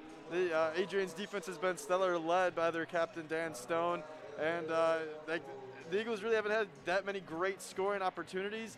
They possessed the puck more in the second period than they did in the first, but that didn't result in any great looks at the net. Andrew Wagner's really only been tested once, maybe twice in this one, and so he's played solid, but he also hasn't had the biggest workload. I think that for the Sioux Eagles, they really need to, like you said, fire more pucks at the net. But I think they need to look for the better opportunities. They need to really work in the plays, try and get that 2-on-1, that cross crease. Try and catch the goalie off guard if they're really trying to get back in this game. And if I have to make a bold prediction, I really think their offensive pressure is going to be really strong at the start of the third period. I'd have to agree with you there. 2-0 the score here at Arrington Ice Arena on Adrian College Sports Network. We're streaming on WVAC Adrian 107.9 FM. Make sure to keep listening if you are already. And we're going to take a quick break, get a quick little breather while the teams get back on the ice and ready. So we will be right back here on the Adrian College Sports Network for period number 3 of this ACHA Men's Division I matchup against the Sioux Eagles.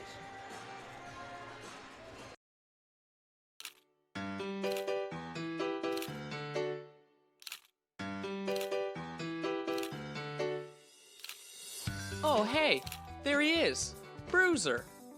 Hi, I'm Bruiser's biggest fan. He was a legend to us puppies.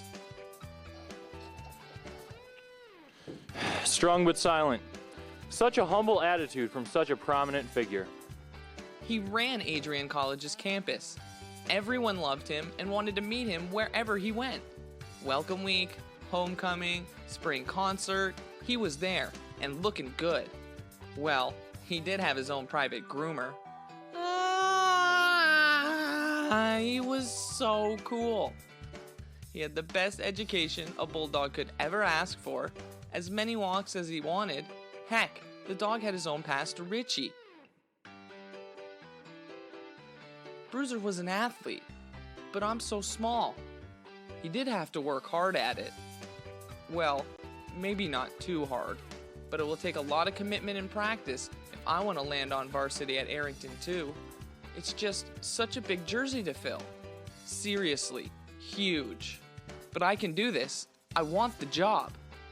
Because I want to make thousands of Bulldog friends just like him. So hi, Adrian College. I'm Bruiser too. Welcome back to Arrington Ice Arena here on the beautiful campus of Adrian College for this third period of action between the Adrian College ACHA men's Division I ice hockey team and the Sioux Eagles of the Northern Ontario Junior Hockey League, all the way from Sault Ste. Marie. 2-0 the score here as puck is dropped, and we're going to get going here. 20 minutes up on the board, 20 minutes left here in this contest. Wagner gets some action quickly, and we're going to get going right off the bat as the Eagles are trying to put some pressure on. Chasing two right now, trying to get back into it. Wiseman coming down quickly, trying to put some pressure on. Immediately cleared all the way the length of the ice, and we're going to get an icing call as Moore couldn't beat the Sioux Eagle there. Yeah, let's see if let's see how much pressure the Eagles have here. You know they're going to come out firing in these first couple minutes. If you're Adrian, you got to be expecting that the Eagles are going to give you their biggest punch here in this one, in the start of this third. Down in the offensive zone, Bulldogs take the face-off and go the other way with it. Moore up to Hatcher, and Rosick comes out of his net to play it. Eagles there to help him out and get it out, but Spate's going to try and keep it in, can't do it. Oshawi will, though. He takes a wrister, weakly hit off the pad of Rosick, and now Spate has it behind him on that far side corner, and it's over to Stone. Stone with it. Wrister off the blocker. It's going to go up in the air, settle down in the glove side face-off circle as Oshawi sends it in, can't get it all the way through, hits off some defenders in front. Stone takes it off the chest, keeps it in play, and somebody loses their stick. That was Wiseman. Moore with it now. He sends it in front to Spate. Spate shot and a save there by Rosick with 18:49 left on the board. Yeah, some more solid pressure there by the Eagles coming in from that odd angle, that side of the net. Looking for something in the slot. Eagles have done a good job of that, of kind of not letting anything happen in the middle of the ice. What the Bulldogs have gotten, they've had to come through the sides. Face off there. It's going to hit off the lighting stanchion up on top. And we're going to get another face off here, essentially a redo here after 3 seconds went by. Down on that far side. Face-off circle, glove side of Rosick. Bulldogs set up, 5-man on, looking for a quick play. Tries to get it back. Bulldogs win it. It's Finger. He pins it up against the board. And the Bulldogs kicking at it right now. Smith already has a goal today, trying to get it. Nolan with it now in neutral zone ice. He sends it up to Smith. Smith takes a big hit there, but sends it in. 30 shots to 9. In favor of the Bulldogs. Eagles have it, looking for something here. Shot misses wide. Eagles almost got the rebound off of the board. Finger was there to get it away. He sends it up to Smith. Smith tries to clear it away, can't do so as Charlie has it. and he sends it in. Player goes down hard. Player loses his stick. That was also Carly. Fields with it. He passes it up to his teammate Overval. And the shot around. Smith tried to clear it. Fields lays in a big hit. Crosses it up, and then we're going the other way with the Eagles. They've been playing great so far in the start of this third period of action as Price goes down hard. Smith delivers a big hit on him. Evermore shot, one-timer saved by Wagner. And that will keep this game where it stands at 2-0. Wagner reading that play beautifully, saw the pass coming, got from left to right quickly. Because that was a good-looking opportunity, kind of uncovered there was the Eagle offenseman. Face off now on that far side, blocker side of Wagner. Bulldogs going right to left on your radio dial if you're listening on WVAC 107.9. This is the Adrian College Sports Network. Matt Kibbe, Ryan Cuddy, Joe Borowski here for this one here at Arrington Ice Arena. Severio tried to push it away, and we're going to have a delayed call here on the Bulldogs right when Bond touches it. Heading to the box, knows it immediately, doesn't like it, is Mateo DiGiulio, the freshman forward, 6'3", 205 pounds from Maple, Ontario. It's going to be interesting to see how the power play in this third period is going to be, if the Eagles have made any adjustments. The Bulldogs have done great so far on their penalty kill. Not a whole lot of great looks for the Eagles, so it's going to be interesting to see with the man advantage here in the third, where they're going to need it. Time's winding down. Let's see what they can pull out. 17:09 here, 2 minutes up on the board. It's going to be a 5-on-4 power play for the Sioux Eagles. All the way from Sault Ste. Marie. How far away is it? I want to say it's about 6 to 8 hour trip, depending, to get up to Sault Ste. Marie, from Adrian at least. Yeah, roughly. Shot there. O'Rourke had it. Kick pad save there by Wagner, and the Bulldogs get the clear early. Always a good start when you can get a quick save and an early send it away and go with it. Overval has it.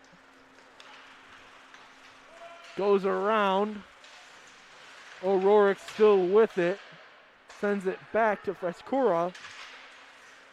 And somebody went down. It was O'Rourke. He went down, lost his footing a little bit. Bulldogs trying to get a clear here. Overval tries to do it with the stick, poke it away, can't do it. O'Rourke down in front to Rumberger. Rumberger back to O'Rourke. O'Rourke goes up to the top of the key, the point I should say. And a spot shot whiffed on. No power behind it. That came from Daka. O'Rourke with it. Shot saved, misses wide. And then the clear there by Kuhn. It's going to go all the way down to Rosick. 45 seconds left on the penalty for the Bulldogs. They're going to try and keep on holding on to it and get a couple clears. There it is, sent all the way. Hits off the shin pads there of Bacalo, and Bacalo is going to look to do something with it. He gives it off to his counterpart here. That's going to be Bobby Price. Price with it, going around Spate, and we're going to get an offsides call early in that rush. 25 seconds left on the penalty with the Bulldogs serving it, and we'll have a neutral zone faceoff. You know, Bobby Price being the captain of this Eagles team, I've seen him carrying the puck a lot. A lot of his teammates have been trusting him with carrying it into the offensive zone on his own, so he must be the player that likes to step up a lot. Face off in the neutral zone. Bulldogs clear it. 18 seconds left on the penalty. Served right now by number 18, Mateo DiGiulio. Bond has it. He kicked it in front, chases after it. 4 seconds left. Bulldogs might be trying to set up a play here after they come out. Spate with it, whiffs on it, and the Eagles grab it and head the other way with it. That's Ali. Sends it the long way out. Bond tries to take a baseball swing at it. It goes over the top of his stick, and Wagner elects to cover it. Yeah, that power play was a little bit better for the Eagles. Got more shots on net. Now no crazy great scoring opportunities, but shots on net means chances for rebounds. You could get a deflection. A lot of things could happen. So it was good to see by the Eagles able to get a little more shots on net on that power play compared to the ones they've had previous in this game. Almost a face-off shot that Wagner quickly gets to and covers here with 14:56 left here on the Adrian College Sports Network. Face off in the Bulldogs defensive zone. We are at 5-on-5 hockey. Sent back to the point. Wrister and another save there by Wagner and another whistle. A little extracurriculars there. As that's Brad Crook. We've heard his name a lot during these extracurriculars. We'll see if anything comes of it.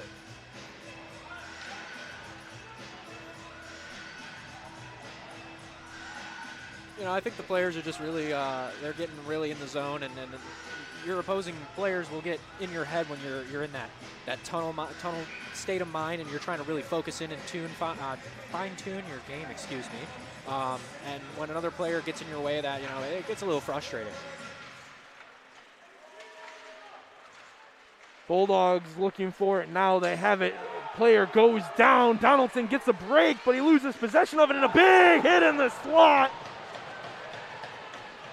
And now Stone has to go and recover it. Crook has it. He sends it back down. Big hit on the boards by Oshui. Oshui takes somebody down, and the Bulldogs looking to get it out of the defensive zone. Stone has it. He pushes it up to DiGiulio. Just came off from serving that penalty. Donaldson has it now pinned up against the boards on the bench. It's going to come out. Wagner is going to keep it out of the net and give it off to Oshui, who's going to set up a play here. He's forced out. Glove side, but he elects to wrap back around and let this play develop.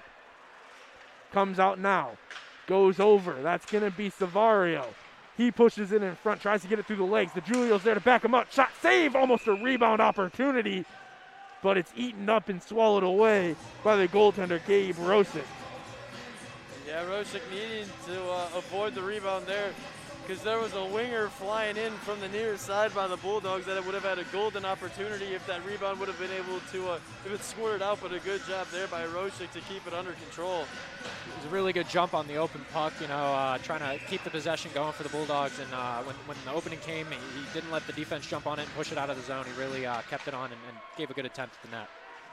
13:50 left here in this contest. 2-0 the score in favor of the Bulldogs. Fife with it now. He pushes it up to Overval.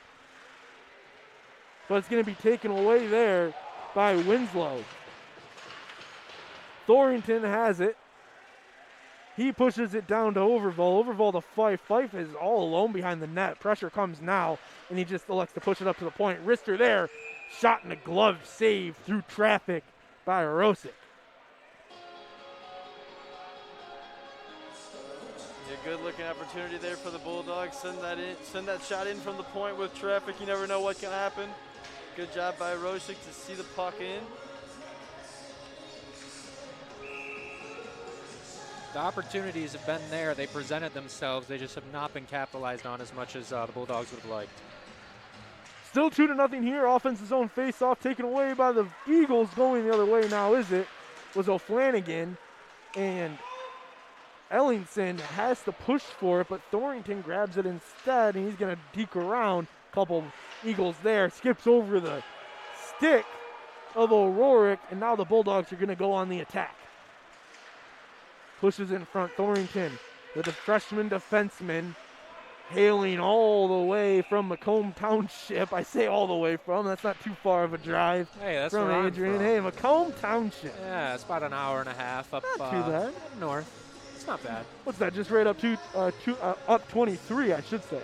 Yeah, it's kind of at the base of the thumb, kind of like halfway okay. up. So you're not too far up from Adrian. Yeah, bonus living in Michigan. We can describe where we're from just using our hand. Let alone Ryan, who has to go, I live on this little island right off the mainland. Sent on the way. O'Rourke has it now. 12:45 remaining. 32-13 shots on goal in favor of the Bulldogs. And honestly, I think that might even be a little off. It feels like the Bulldogs have put on a lot of pressure and a lot more shots than just 32. They've had it down in that offensive zone for a majority of this game. Yeah, Eagles. 32 is a big number, but it's not as big as we've seen out of this Bulldog team before. I was just going to say, this is the same team that has put up nearly what I believe was like 160 shots or something like that. We've definitely had a couple triple-digit shot games in my my time here at Adrian, and I'm a senior, so this is my 4th year. I've definitely seen multiple games that have reached over 100 shots for the Bulldogs, definitely. Back at the point, it was Kent. He was in the middle of the slot, hits off the blocker of Rosick, and Hatcher is the one with it now. He gets tied up a little bit, and Finger keeps it in off the chest, but Kent loses it instead as it's kicked off his feet. And now Nolan has to go for it, and it's going to be an icing call as we have a couple whistles from different points. One was for icing, and one, we'll see if they're going to, I might have been allowing a line change along somewhere. You know, I heard a couple whistles. You know, Matt, I do want to point out with talking about the shots the Bulldogs have had on net, you got to talk about the goaltender that the Eagles have, man. He's made 31 saves out of 33 shots, and I know that, you know, he's let in 2 goals, but you got to look at it this way, Matt. He has stopped a huge majority of shots, 31 saves and counting. He's just standing on his head. Yeah, that's exactly the way you describe it. He has been standing on his head. This is a great organization out of the Northern Ontario Junior Hockey League, you know. The head coach, Doug LaPrade, and he's in his 3rd season, and I'll tell you what, they had a great season last year. They went 30-21-5 in 2019-20, and that's a lot of games, a lot of time on the ice, and you can see it with how they play right now and what they're doing here against the Adrian College Bulldogs in this 2-0 game. Eagles have it now, looking to get on the board. Wagner looking to keep something going here and keep playing as he has been. Bulldogs playing great defensively in front of him. 11 minutes to go here in the 3rd period of action. Stone sends it in. No icing will be called. Hit somewhere along the line. And now the Eagles have it, trying to clear it out of the defensive zone, but it's taken away. Donaldson has it. Something developing here. Shot missed in front. Might have been tipped away as he was gearing up for a wrister. Eagles cross ice pass all the way over to Price. Thornton there tries to get it out of the zone. No, none of his teammates there to grab it and help him out. 10:30 here to go in this 3rd period of action here on the Adrian College Sports Network. Matt Kibbe, Ryan Cuddy, Joe Borowski here as Wagner comes way out of his net. Takes a little bit of a weird hop in front. Luckily gets back in time. Shot still misses wide. Good play there by the freshman Thornton. Elects to clear it away, knowing the pressure was building up. Will have to take an icing, though, and they'll have to stay on the ice. Yeah, Wagner caught a little out of position there, trying to shovel the puck to the side. A fortunate bounce, though, for Adrian. Didn't skip to an Eagle offenseman as Wagner kind of out of position, out of his own net there, able to recover quickly. 10-11 left on the scoreboard. As DeJulio heads in, gets around a hit, still goes in and then delivers one of his own and pushes it around. Bond has it now, back in his own zone. DeJulio tries to leave it for Donaldson. Can't do it. And this one's going to be tipped up and hit off the netting, and we'll have a whistle with 9:46 left in this contest. You know, it seems like the aggression level, it doesn't seem to be hitting a plateau at any time soon. It just continues to go up and up. I mean, I know we haven't seen the biggest of hits in this period so far, but the aggression in the stick checking and how much they're doing the board fights, you know, they're really holding each other down and trying to stop each other dead in their tracks, and the aggression level is just, it continuously is increasing, even not in the hit column. We'll get another icing call here. As you were saying, like, it was very physical through the first 2 periods, and I would agree with you there. Ryan, have you seen the same thing? What have you seen differently than maybe the physicality? What have you seen with the finesse? Yeah, no, obviously both physicality and finesse. Adrian's had both of them today. Came out physical early on, and then it was able in the 2nd period to kind of use their finesse, find the back of the net a couple times. But you've seen the physicality's been there all game long. They were just itching to hit someone, you could tell. We're going to get another whistle here. There's some more extracurriculars down there between Fields and Notzel. Yeah, Fields has kind of been in the middle of everything, but like you said earlier, this was a game for freshmen kind of to show what they've got, in the words of Coach Costello. And Spate, Fields, Smith's got a goal. There have been a handful of freshmen that have really came out in their first game and have proven a lot here tonight. Yeah, I would totally agree with you. They are making their impact felt, showing, hey, coach, I'm ready to go. Insert me in the lineup. I'll be there, and I'll give you my A game every chance we get. Coach did have some high praise for the freshmen. They've been here for about 3 to 4 weeks, and he continued to say how well they have meshed, and I think we are really seeing that on the ice.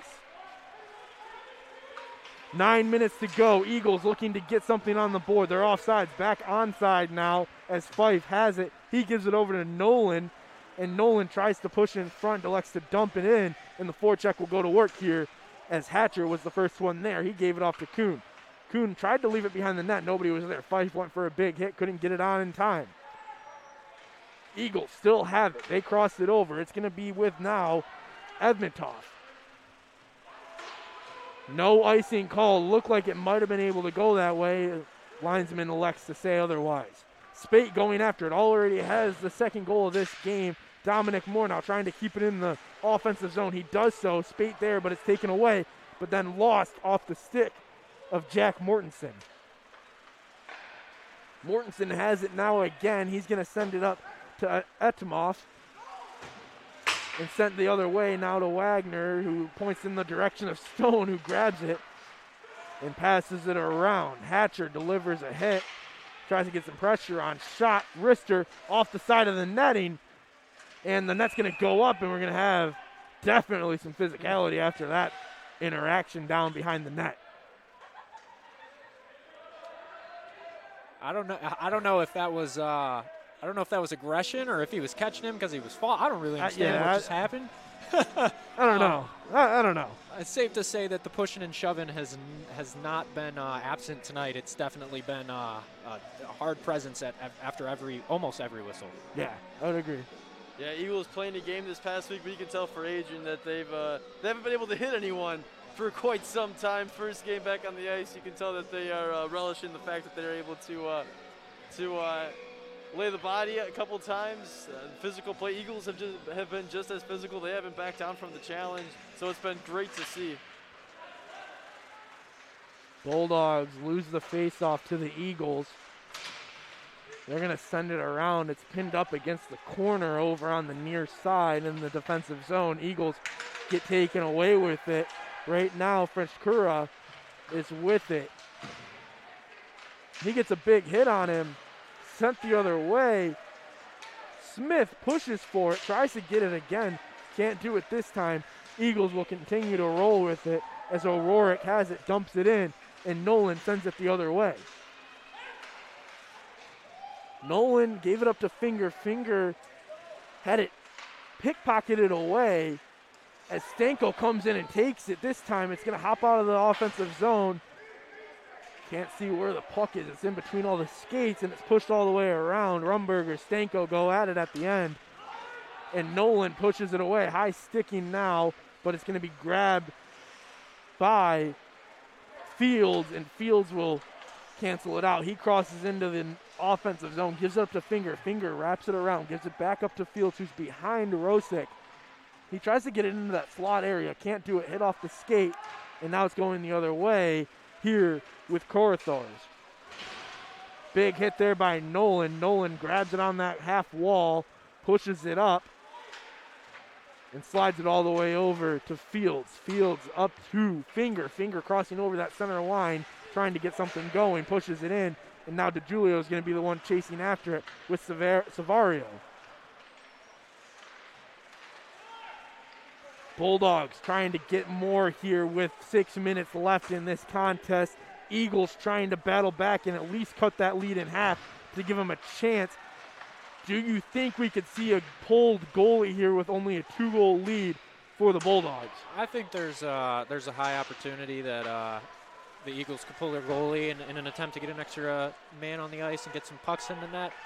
There's a higher chance if they're only trailing by 1, so they're really trying to put the pressure on right now and try and get a puck in before the last 2 minutes.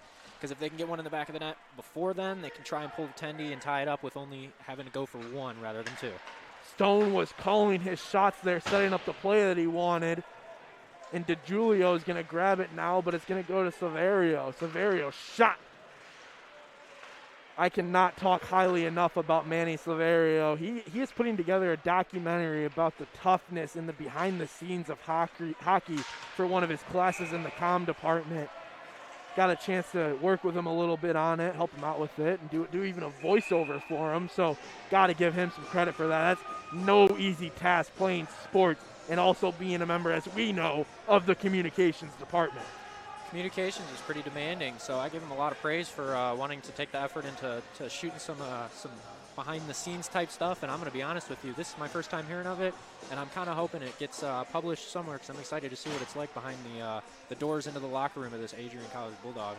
I hope he wasn't trying to hide it. I thought it was a really cool fact, and normally in those DMP classes, people like knowing what they're talking about. Hopefully it turns out great. If he doesn't publish it himself, then I still think that it's going to be great work in itself. I agree. He's a hard-working individual.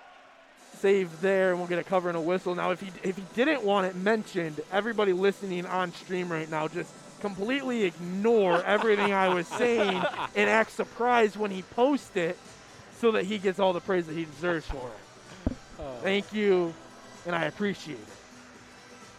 4:59 left here, 33-13 shots on goal, 2-0 the score here in the third period between the Adrian College Bulldogs and the Sault Ste. Marie Sioux Eagles.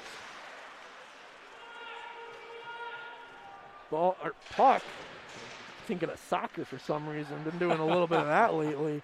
Hits off the net, and again, we're going to get another whistle here with 4:43 left. Well, at the beginning of the first period, it kind of felt like we were watching soccer, having a goal kicked in. It was kind of confusing what sport was going on here. Yeah, you always mix the two when you get to it, but figure out a couple. Maybe the cold might be a factor of knowing the difference between the two, as we're here at the Arrington Ice Arena compared to Docking Stadium, who's been hosting quite a few soccer games and actually got a chance to host the first college football game in the state of Michigan between the Trine University Thunder and our Adrian College Bulldogs. It wasn't a good outcome for the Bulldogs, but it was history. Yeah, I got to hear the game sitting in my living room because I happened to live right next to the field and, didn't have to really go anywhere to catch the game. I kind of just opened my windows and listened. Bulldogs have it now in the offensive zone. Bond keeps it in, but it's heading out the other way, and Thornton's going to have to grab it and push it up. Kuhn wraps it around behind Norosic. Fife delivers a big hit, and he's going to have to serve some time for it. Only 4:10 left in this period. He's going to serve a 2-minute penalty. That's going to be almost half of what's remaining. Do you think he's going to get any time left on this in this third period? He's got to serve the 2 minutes. He's got 4 minutes and 10 seconds, so we'll be at the 2-minute, 10-second mark. Just so everybody knows, the call was for charging on that play. This sets up an interesting point. If you pull your goalie here down 2, that gives you 2 extra attackers for a majority of this time. So we could see something happen. We'll have to have Ryan kind of be our man watching over as Rosick, seeing if he goes somewhere. It's going to be interesting also to see how the Eagles' power play that is going to happen. They've had really no luck so far in this game at all, getting any opportunities on the power play. Yeah, and mentioning earlier how they really need to get one up before the final 2 minutes to pull the goaltender and only have one goal deficit to try and come back from. This is the opportunity to do it, this power play right here. Well, this is some of the toughest competition I've seen against this Adrian College hockey team, other than maybe the Liberty University Flames, which is a big rival here in Adrian. As Hatcher has an opportunity to go in. He has Spate trailing with him. He tries to cross it over, and O'Rourke's there to take it away, and Spate's going to look for some help. 3:23 left here in this third period. 1 minute, 10 seconds left on the penalty kill for the Bulldogs. Sioux Eagles looking to get a goal, and we're going to have a whistle, and I believe it's going to be a too many men. Yep, I counted 6 there, Matt. Too many men on the ice, and that's going to force 4-on-4 hockey for 1 minute and 4 seconds. The Eagles really had an opportunity to try and put one in the net on this this power play to try and get that deficit cut in half, and not to put it in the nicest of terms, but I think that opportunity just kind of got the door slammed shut. Yeah, this really changes a whole lot of opportunity for them, as they're going to have to choose somebody to serve the penalty, and it's really going to put them on the back burner. Now they're only going to have 1 minute 13 barring no extra penalties, no goals happen, to get back into this game when this 2-minute penalty expires. Yeah, it's gonna be a really tough battle for the Eagles to really try and they're gonna have to grit their teeth and dig deep and try and really force some pucks in the net because it's not looking up for them right now.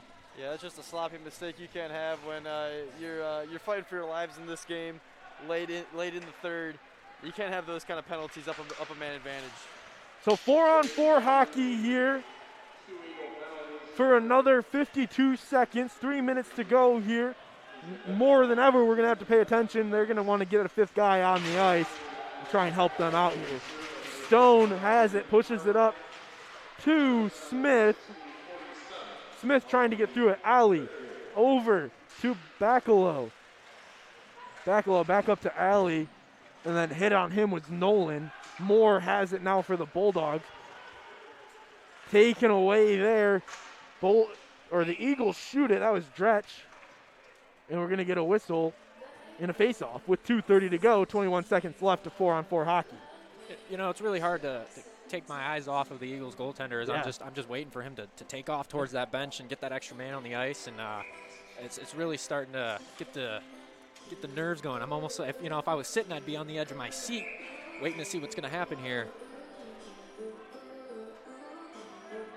Bulldogs only have 3 guys on the ice. Not trying to have 4-on-3 hockey here. Stinko haps back over. Is that a statement of confidence there, Matt? It might be. Hey, we can do this with 3 people. Bulldogs win the face-off. Oshawi has it. He's going to head off all the way. Still 4-on-4 for another 10 seconds. Shot by DiGiulio, and a glove save there by Rosick. Yeah, that was a big face-off win by Adrian. Get it out of your zone. That takes up time off the clock. And now you have you have 9 seconds until you're up a man advantage to go to a 5-on-4 power play for the Bulldogs. So it's a big hill to climb for the Eagles. 5 seconds and counting. 2 minutes and 13 seconds left on the game clock. 2-0 the score here on the Adrian College Sports Network. Fife back on the ice, and for another 54 seconds, the Bulldogs will have a 5-on-4 power play. Oshawi has it at the point. Under 2 minutes to go. Fife shot save off the chest of the goaltender, Rosick. And 44 seconds left on the penalty kill for the Sioux Eagles. Yeah, it was really good positioning by the Eagles goaltender there. He really read where the play was going to go and made sure to center the shot right in the middle of his chest, and there was no doubt about that. He was making that stop.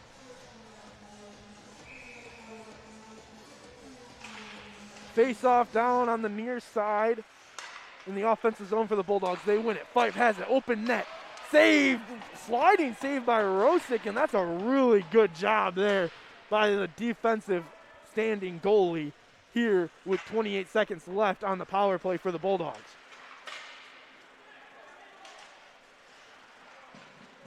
Puck sitting in neutral zone ice. 18 seconds left, 1:30 on the clock, 2-0 the score. Keep checking over, seeing when everything's going to happen. Ryan Cuddy going to grab Gary Astalos for our post-game interview. Donaldson has it, sends it up to Oshawi. Oshawi over to Fife. Fife one-timer, misses wide, and the Eagles return to full strength. We're going to have to watch closely as we're approaching a minute left to go here in this contest. Fife has it behind the net, sends it into the slot, nobody there. Fife regathers, looking for defensemen to come in to pass to. Gives it over to Bond. Bond shoots, misses wide, under 1 minute to go here. Eagles have it, we're going to watch closely. Dump it in, go for the line change. Eagles holding on to it. Actually, correction, the Bulldogs are holding on to it. 45 seconds to go. I see the coach with his hand up, ready to call once the Eagles regain possession of it. Pinned up against the boards. 30 seconds left. Moore passes it back over to Thornton. Thornton up to Bond. Bond dumps it in. Under 30 seconds to go. Here's shots on goal, 38-14, 2-0 the score. Eagles regain possession of it. Pass it up, crosses over the blue line. Goes in. The goalie. And there goes the goalie. We're going to have 6-on-5 hockey for the last 15 seconds. Eagles down on the ground. Bulldogs grab it. Now with it. Eagles push it up. 5 seconds left. 2-0 the score. Delayed offsides. Eagles just going to let the time expire.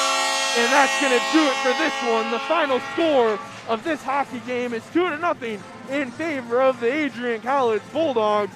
And Joe, I know we're waiting for Coach Salas to run on up here, so give us your quick final thoughts before he gets here. My quick thought on this game, it looked like Adrian College really breaking the ice off of their skates, off their sticks. They're really trying to get back in the groove. You know, we're used to seeing 50, 60 shots in a game for the Adrian College Bulldogs, but the Eagles were a great competitor. I really feel that, you know, this was just a slow start for the Bulldogs, and I feel like they're going to be ready to really start putting the puck in the back of the net and increasing their shots and just really playing the way that they used to and in rhythm as well as they used to all over again. I think this is going to be a fantastic season to watch, and if you're not subscribed to the Adrian College TV channel, you should definitely, because you do not want to miss out on any of our live streams of these hockey games. They are going to be fantastic this year. As the Bulldogs salute the crowd that was able to come and be in attendance for this one. The final score 2-0 as I see Coach Estalos coming his way. Joe, you're all good to go. Thank you, my man, for coming out for this one. Thank you, Matt. I appreciate everything. Hope to see you guys again. Sweet. I'll see you later. Give your headset to Coach Estalos whenever he gets up here. And we'll hand it his way as we wait for Ryan Cuddy and Coach Gary Estalos to come up here and be a part of this post-game interview. Coach, lucky for you, we have no camera to put on you this time, so you get a chance to just kind of speak your mind. What did you see today out of this 2-0 performance out of your team in their first game back in competition in over 200 days? Yeah, you could tell it was our first day back. You know, we were okay. We were fine. We just obviously snake bit, couldn't put the puck in the net, but you know, it is what it is. When that happens, you just got to find some gritty goals, some dirty goals, and you know, we'll watch the film tonight and hopefully be better tomorrow. Out of the playmakers, you got Spate and Smith get your goals. What did they see on their plays, and how do you feel those opportunities by your forwards to get on and get some goals? Yeah, both the goals were kind of in the house, and they're gritty goals, driving to the net. And you know, if you're, like I said, if you're struggling to score, it's pretty hard or pretty easy to get some hard-working goals. So hopefully we can have more of that tomorrow. Speaking of tomorrow, what does your team got to do to get out of this series with a sweep of this exhibition against the Sioux Eagles? Yeah, well, we're going to get, you know, all our young guys in the lineup again tomorrow. We kind of want to see all, you know, 27 guys this weekend. So I'm excited for the other guys to get their chance tomorrow, and hopefully we play well. Last question before we send you on your way. I know we normally do 3. We're going to shoot with 4. How did you feel about some of the freshmen, speaking of Nash Hatcher as well as Devon Fields? What did you think of your freshman put on today's game? Yeah, I thought Hatch played well. He worked hard. He competed, he battled, so he had a good effort. And I thought Devon, you know, played really well as well. He's a good defensive presence for us, and he brings a little bit of physicality. And I thought they both played really well. Coach, thank you for your time. Congratulations on the win, and we'll see you tomorrow. Thanks, Kibby. Ryan, you just got back up here. Joe already gave us his final thoughts. What did you think of today's game? Yeah, no, I like how Adrian, they came out physical. They that's kind of set the tone in the beginning of that first period. They laid the body a good amount. They brought out physical play, came out with energy in their first game back, obviously since last spring when their season unfortunately got cut short. So you can tell they've been working hard over the off season, and they came out physical, and then in the second period they were able to find the back of the net. Sioux didn't play all that. After the first period, they were able to kind of fix some things on the defensive end. Adrian still had the majority of the puck control, but I think the Eagles kind of they tightened up the screws in the second period, even though Adrian got 2 in that second frame. But I think overall they didn't quit, and they have a lot to thank for Gabe Rosick. He played unbelievable in net, stopped the majority that came with him, allowed 2 goals, both kind of on unfortunate circumstances. One was just a great play on the defensive zone by Adrian that set up their offense. So he played great. He was definitely a tough nut to crack in this one, but Adrian, they got two past him, gritty goals, kind of like Coach stated, and hey, you're never going to turn down a game 1 victory. That's right. Let's take a look really quick at that first goal in the second period. This was Connor Smith who scored. Looking at it here, this was the beautiful goal, deking around in front. Connor Smith with it, went around, takes a shot on goal, makes it, and that's the first goal of the season for the Bulldogs. Then later on in the second period, with about 3:27 left, Sam Spate gets an opportunity to take it from the defensive zone, pushed up in front, goes all the way in. He's racing along the back wall, takes it around, and a nice little deke to put it in the back of the net to make it 2-0. And that's where this game would end. with a final score of 2-0 in favor of the Adrian College Bulldogs here on the Adrian College Sports Network. Ryan, anything that the Bulldogs need to do tomorrow? Just kind of keep up the forecheck. Kind of like what Sam Spate said when I talked to him in between the second and the third period. Keep up the forecheck. They tightened up on defense. They in the latter half of that game, where they really didn't give the Eagles much to work with. You know, coming into that third period, just down 2, it's still a game when you have 20 minutes to play and it's only a 2-goal game. So you knew the Eagles were going to come out with everything they had. Adrian's defense stood up to the task. They really didn't allow a whole lot in that third period, which you knew the Eagles were going to come out firing on all cylinders. And the Eagles' defense played well, especially their penalty kill defense.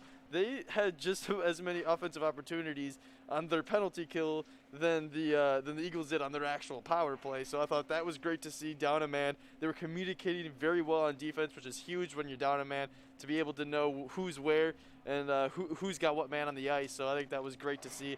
And solid 2-0 victory. Overall, 2-0, like you said, final score here. It was a great team effort by both sides. We'll see them go at it tomorrow here on the Adrian College Sports Network.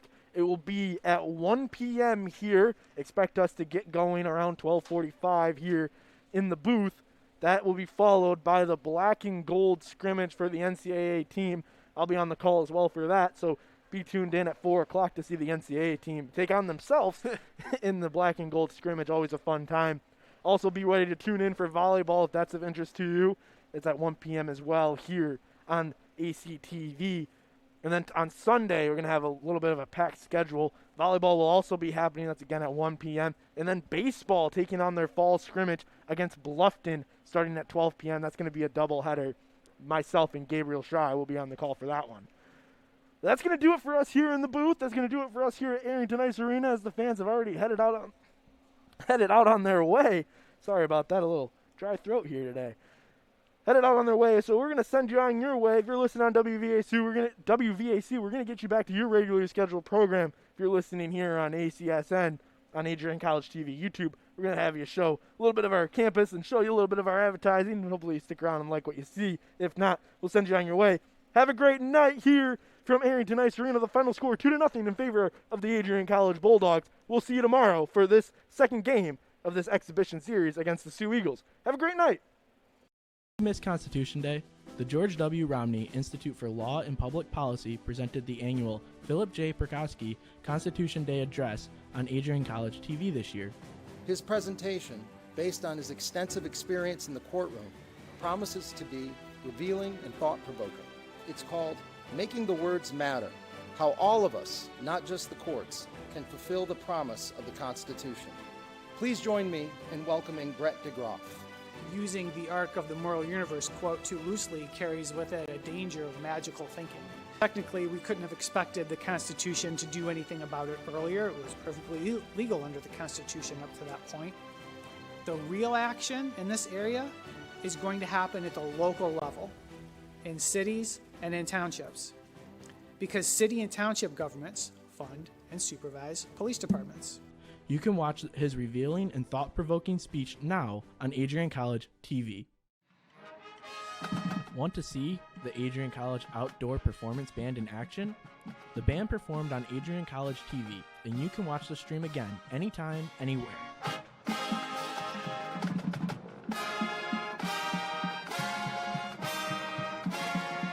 Professional audio technician Christopher Momini beautifully captured the event, and you can listen to the entire performance now.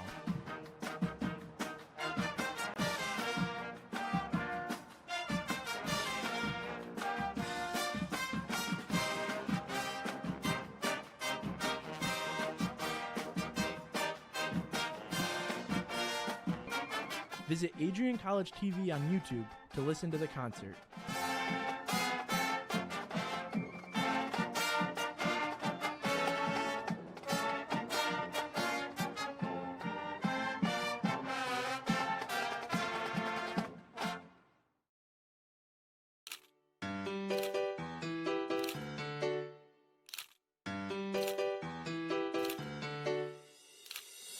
Oh, hey, there he is, Bruiser.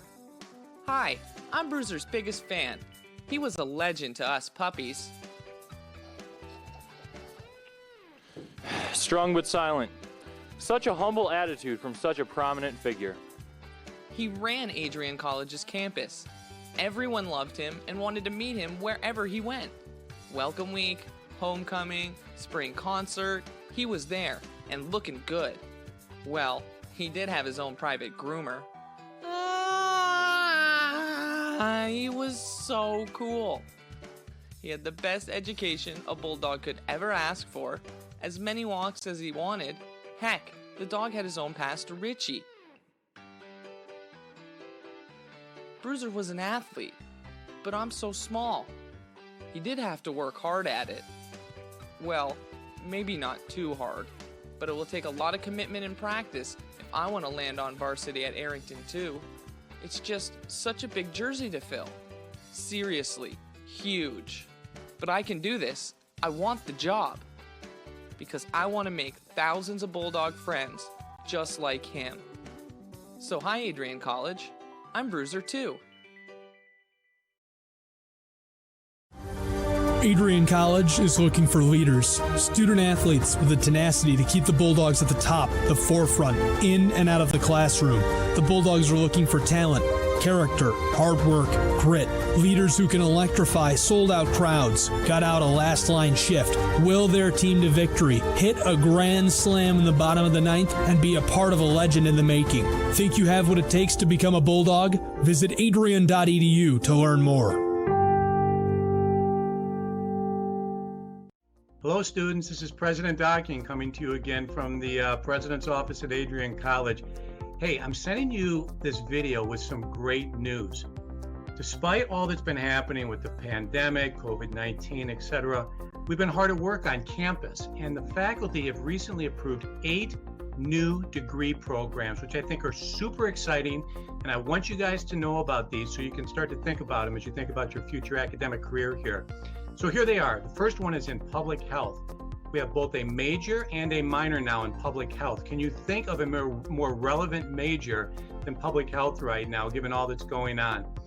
The second one is supply chain management. If you're following the news, supply chain management is really where it's at. There are thousands of jobs. I happened to look before I got in this video. Some of these jobs pay over $100,000 a year right out of college. Public health pays very well as well. Great area to go into.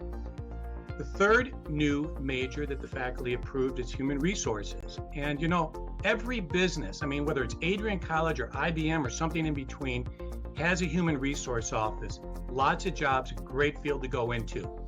The fourth is professional sales. Now, whatever your professional career, you have to know how to sell, whether you're selling yourself, whether you're selling goods, whether you're selling services, whether you're selling your character.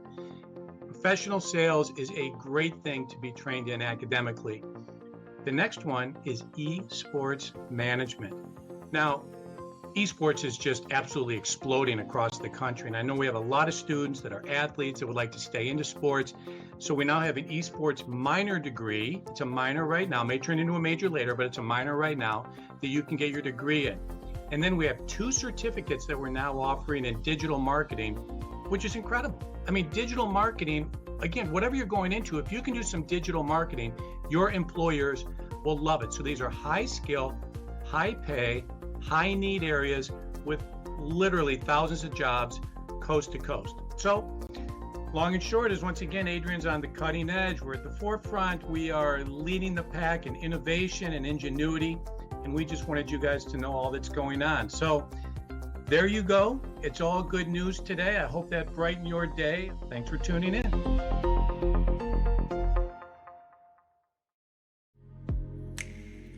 Want to learn more about Adrian College Television? To find out more about ACTV, you can visit our website at adriancollege.tv. You can find direct links to our Twitter, Facebook, Instagram, and other social media platforms there. Bulldog students can submit a request to become an announcer for ACTV. Fans can see press releases about upcoming events and what's happening at the media production house. Visit adriancollege.tv for more. In its 2021 edition of America's Best Colleges, U.S. News and World Report has once again ranked Adrian College as a top regional college in the Midwest. The institution was named to the Best Regional Colleges Midwest section for the 7th consecutive year, and once again listed number 2 in the Most Innovative Schools category. In addition to these honors, Adrian College was also named to the Best Undergraduate Teaching and Best Value College lists.